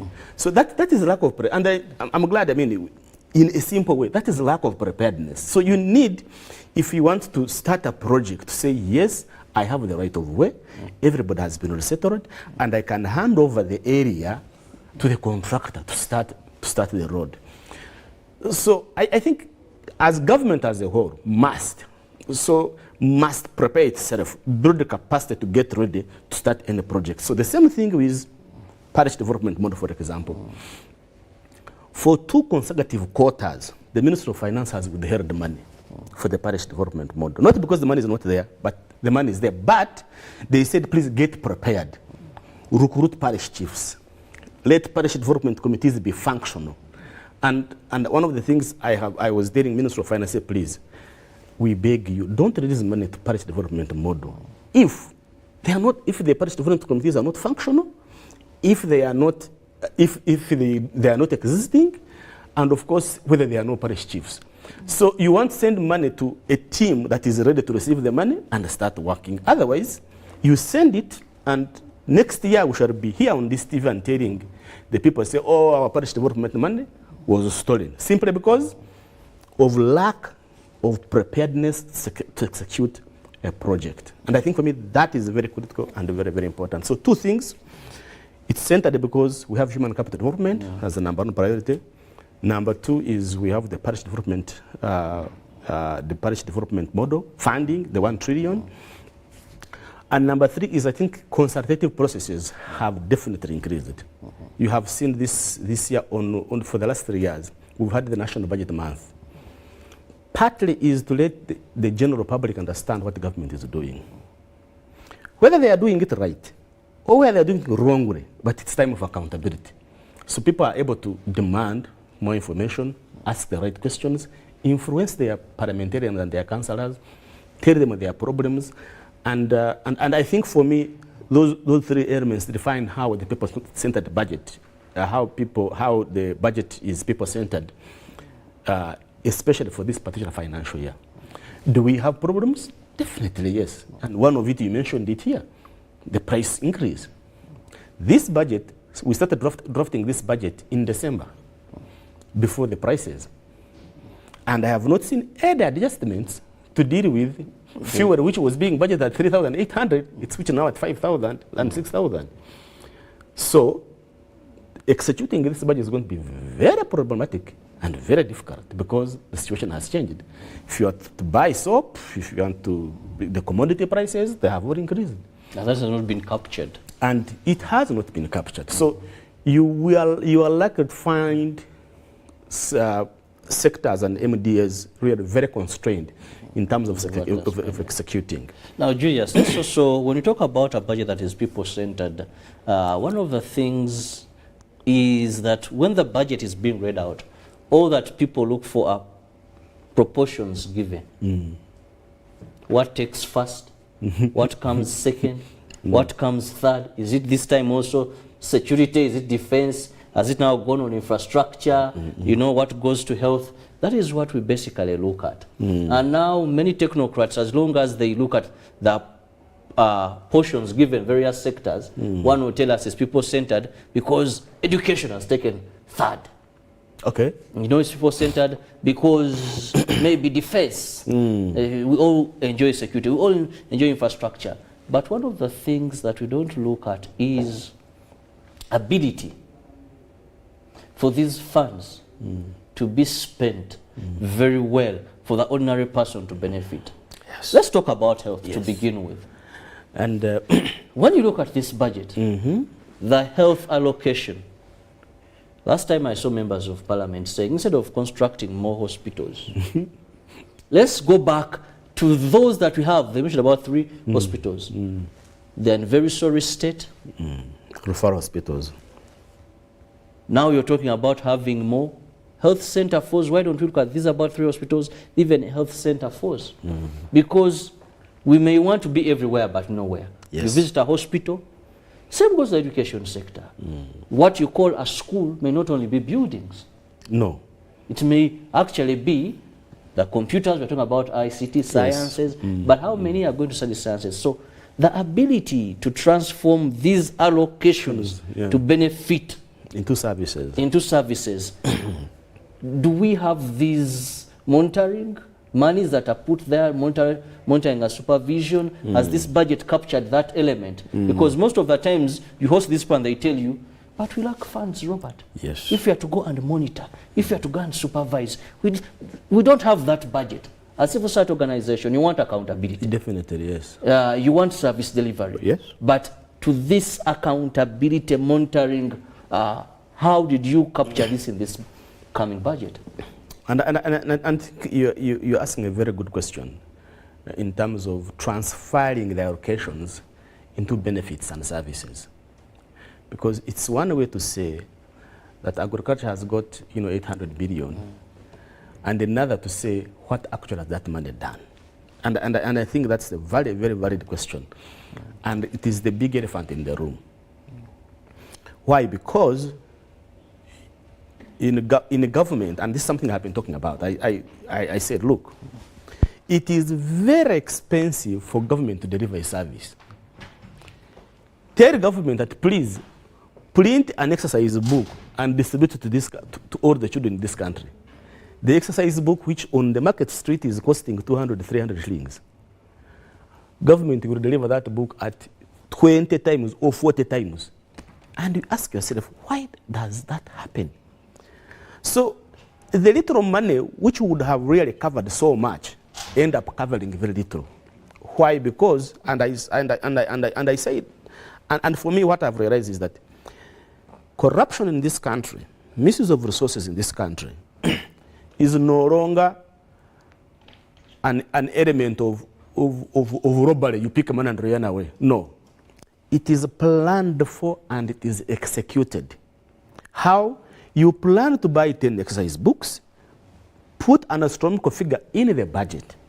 It goes to Minister of Finance, it goes to Parliament, Minister of Finance looks at it, it is passed, goes to Parliament, Parliament appropriates and approves it, and you go out with your money and you go and buy the exercise books. So instead of buying 100 exercise books, you end up buying only 50 or 20 simply because the price you had quoted was extremely so high. So lack of a national price list is one of the big factors that is making that is preventing us from turning these allocations into better services. That's number one. Number two is, you rightly also said, a school is not buildings. A health center is not equipment. You just can't build a health center without what? It will not function. You can't put health center and you fail to plan for its staffing. It won't function. The same thing is, you have power, we have built the power dams, the Simba and the and Karuma, and you forget that you need to evacuate this power from the power dam up to the last consumer. So if we don't think through that value chain, the logic of the final consumer doesn't just need to see the dam, but need to see power lighting in the house, then we lose it. So the point is that when we are budgeting these allocations, let us look at what actually are we budgeting for. And when the government brought the program-based budgeting, we said yes. Why? When a kid is going to school in primary, they need to be immunized. So health now joins education to ensure that this kid is not sick. That mindset change, that the parent needs to understand that the girl child also needs to go to school. You see it? And then education comes in to provide the teachers, the scholastic materials, and then the classroom.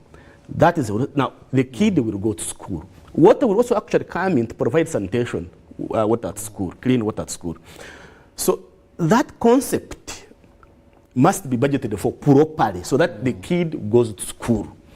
And I think for me is, as long as we don't have that, then we will keep on budgeting as usual. And that's why when the parish improvement model came, we jumped on it, because why? We knew that for the first time, an ordinary person is going to sit and decide how to use that particular money. People will even tell you and say, look, for us when the money comes, it's not about buying inputs, it's about marketing. We grow a lot of matoke, so we know in Kampala a bunch of matoke is at 30, but here we are selling it at 2,000. So We will get the money, hire a truck, take our matoke to Kampala, sell and bring back. So that's how, like the parish model is, looking at it, that people are determining how they can solve their own problems. But Julius, our viewers, why I'm not excited in amounts allocated? Because when we talk about, is it a people-centered budget, one would think, we mention figures, this is getting this. I cease to be excited about figures. That's why I'm driving into this ground to see what are those underneath. Now, one of the areas, Julius, that I want you also to speak about is what do we allocate to monitoring and supervision? And was this captured as a priority? One time I was speaking to a school inspector of a certain district I won't mention, Ministry of Education. And I was so much on this young man. Told him no. We can't have these fires. And at one time, Ministry of Education, coupled with police, came up with guidelines. Triple deckers not allowed. The list has a number of issues. But almost in a number of schools in that area, these were not there. I go to Chirudu Hospital. One time, a friend of mine had an accident in that area. He was rushed there.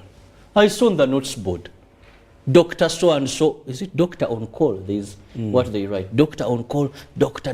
There were about 8 doctors that are supposed to be around that particular ward.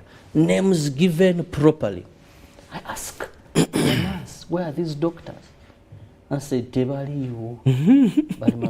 I called a friend I won't mention, Minister of Health.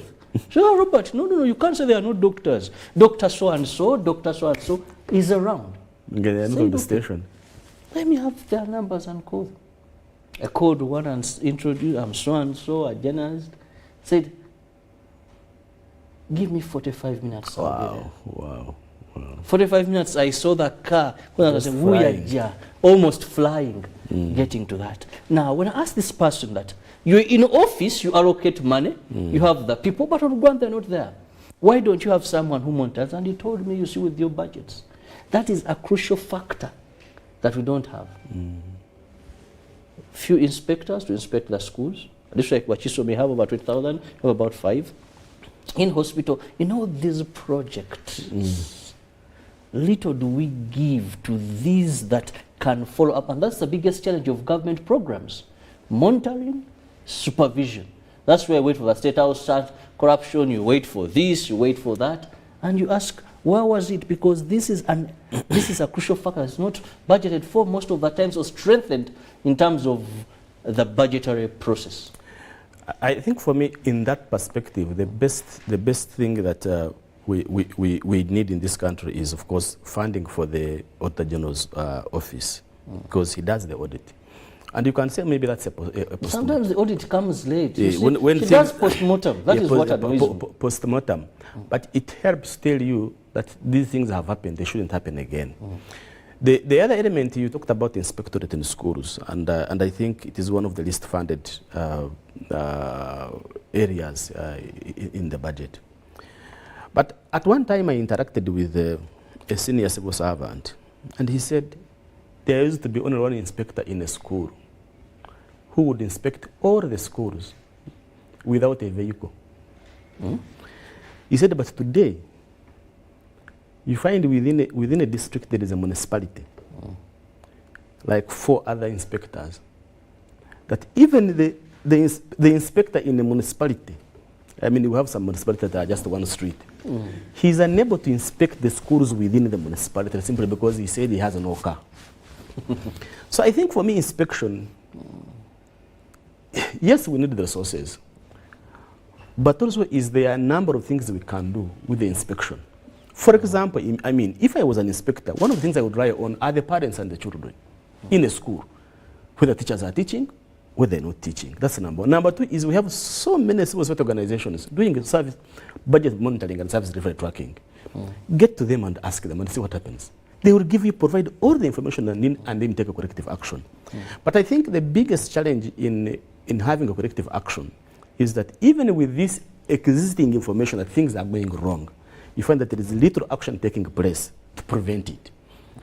If there is something so difficult in this country is to fire a primary teacher. You cannot.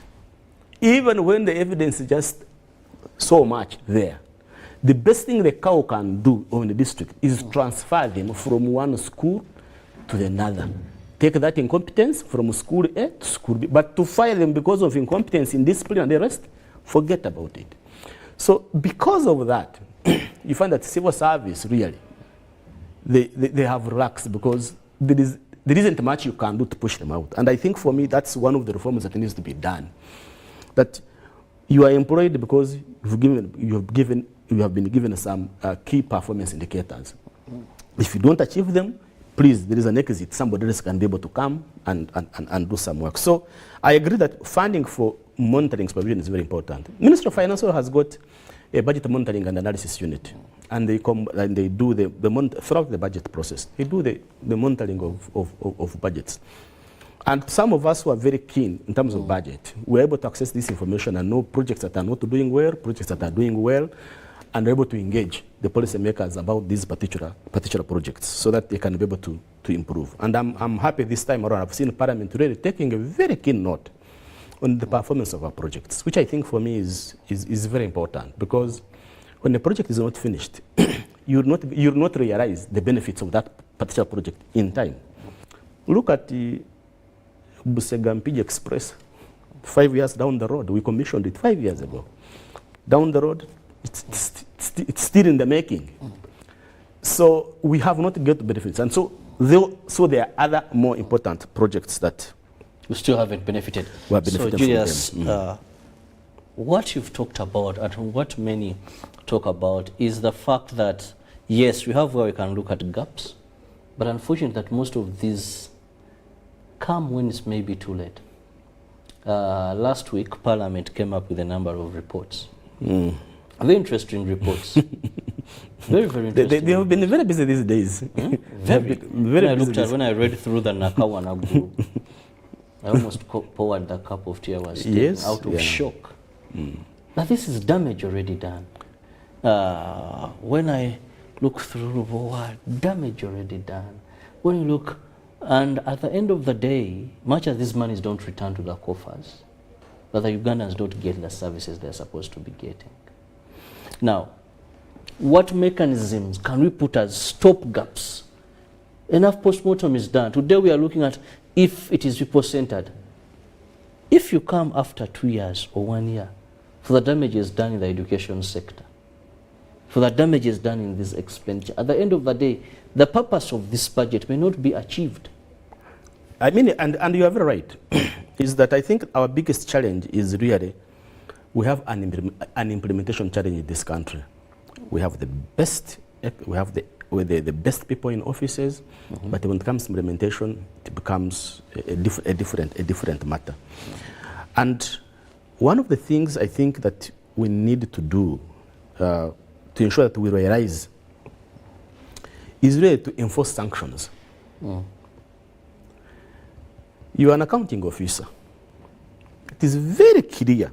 Don't commit government if you have no budget line. It's very clear. You go ahead and commit government to pay. Yet you know very well that amount of money, you don't have it in the budget. And next year you still become an accounting officer. You are really encouraging indiscipline in public finance management. And therefore, our domestic areas are ballooning 4 trillion. Government owes people and is unable to pay them, simply because of some errant accounting officers who have gone ahead to commit government, yet we don't have the money. And what does that mean? It basically means that you've supplied the government beans and portion, and they have not paid you for 2 to 3, 5 years down the road. And then you think that you are developing a private sector in this country, because they say private sector is the engine of growth in this country, and you think you are developing it. No, you are not. You're actually incapacitating it.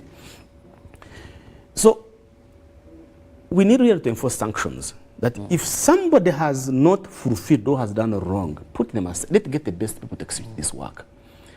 And if we are not going to do that, I can tell you, even our beloved parish development model that we talk about is going to face the same fate. And really, it is so, it will be sad that we shall be here not having anything to say about parish development model because we know that the money went into a bottomless pit and it just disappeared. So one of the things that civil society we are actually arranging ourselves is we are going to have a very serious monitoring and supervisory role on the parish development model, to the extent possible that we want to ensure that when the money comes in, and the beauty now is that we know when the money comes in. When the money comes in, we want to know, is the parish development model, is the parish development committee functional? Does it exist? Is the parish chief existing? Is it there? So for me, once that is done, then now we begin to understand who has actually benefited from the parish development fund. So that we know the people that have benefited are not the dead, the people that have benefited are within the area, so that at the end of the day, people are able to follow up and understand that this is the public money that can be used properly. So I think civil society organizations, one of the things that we will be engaging on serious is around monitoring monitoring of the parish development model funds. The other element I think for me is educating the public. We have a problem of people knowing this budget is for government, it is not mine. and I really tell them, if this is your money, we have employed these people to manage our affairs, so they need to provide accountability. So, and for me, I'm happy that we have this National Budget Month, for example, where the public is going to know what actually is happening within their budget. Whether it is inadequate or not, let us know what is there and follow it up. Whether there is little money, a shilling, we shall follow it up to the last point. And I think the only challenge is how empowered are you to do that following up? And that's why I'm telling people, say, we are government. No, it's not. It's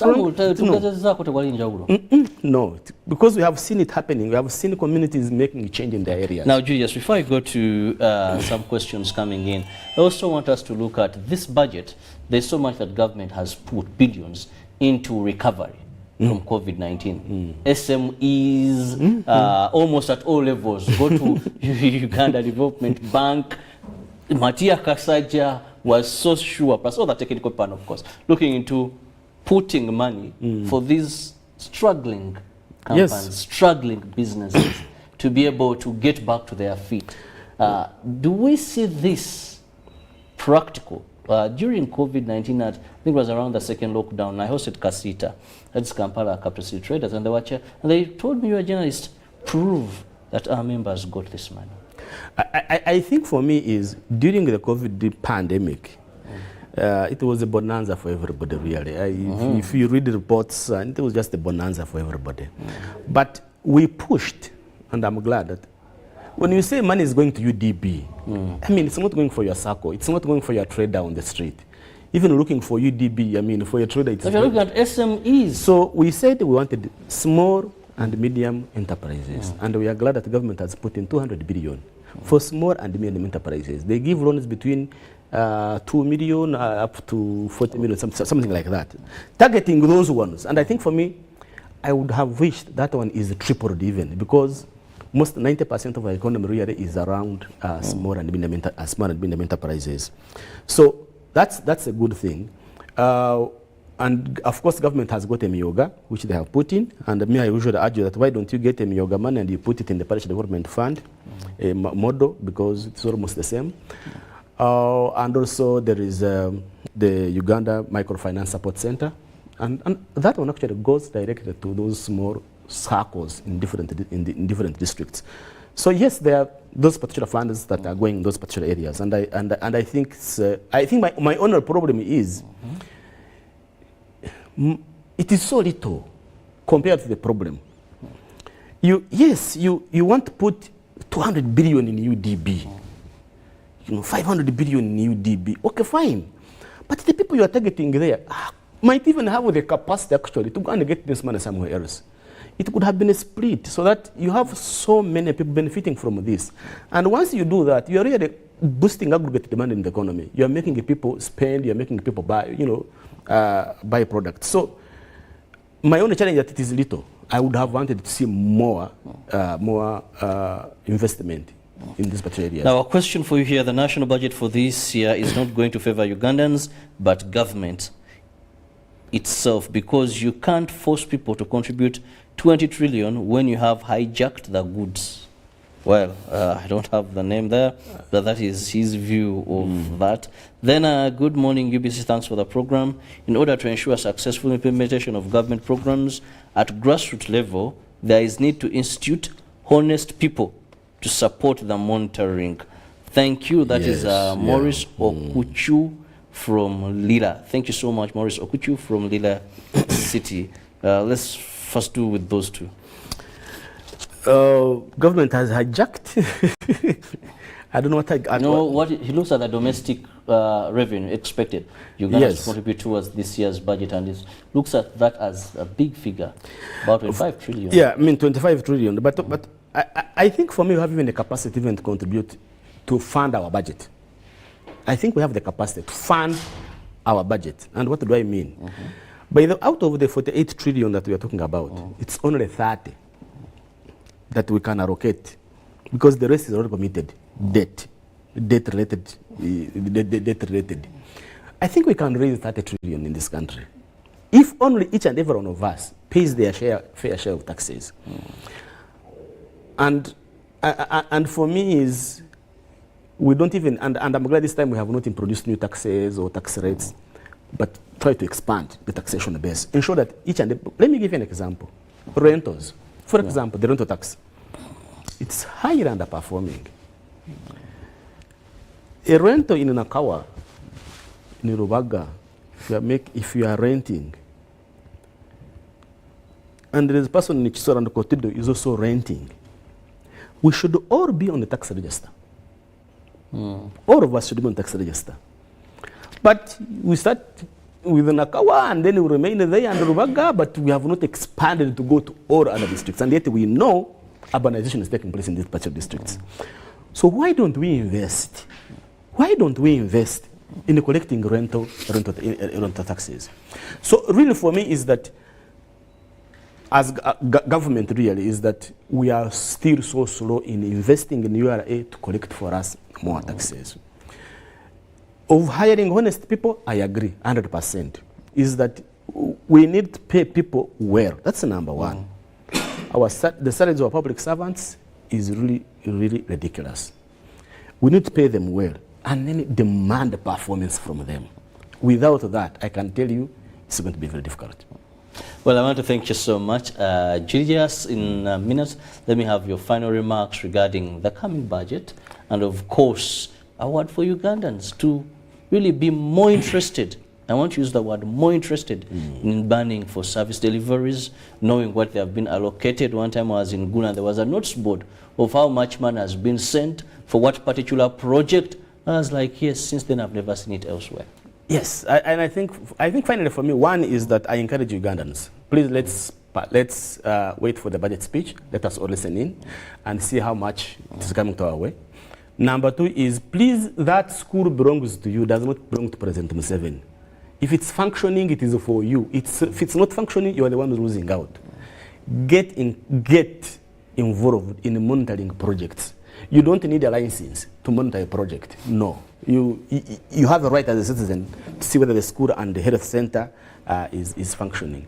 But also look out for the national budget month activities which are coming up with Ministry of Finance, Parliament, and our civil society organizations. We are trying to popularize how this budget is going to benefit an ordinary person, and it's only then that we can understand the challenges, the gaps, and the strength that we have as a nation as we move forward. Thank you so much. Well, thank you, Julius Mukunda, who is the Executive Director, that is Civil Society Budget Advocacy Group, that brings together a number of society organizations for that time. Well, I want to urge you that please pick interest. And also, yes, fellow Ugandans that are in the implementation process, don't see houses, don't see arcades, don't see brand new cars when these monies are allocated.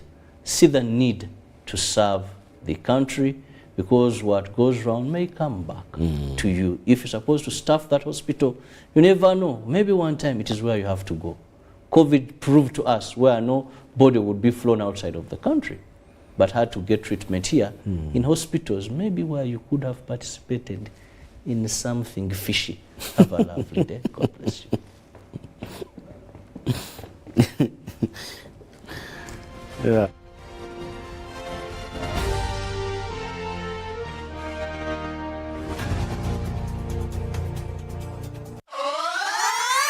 Mirinda.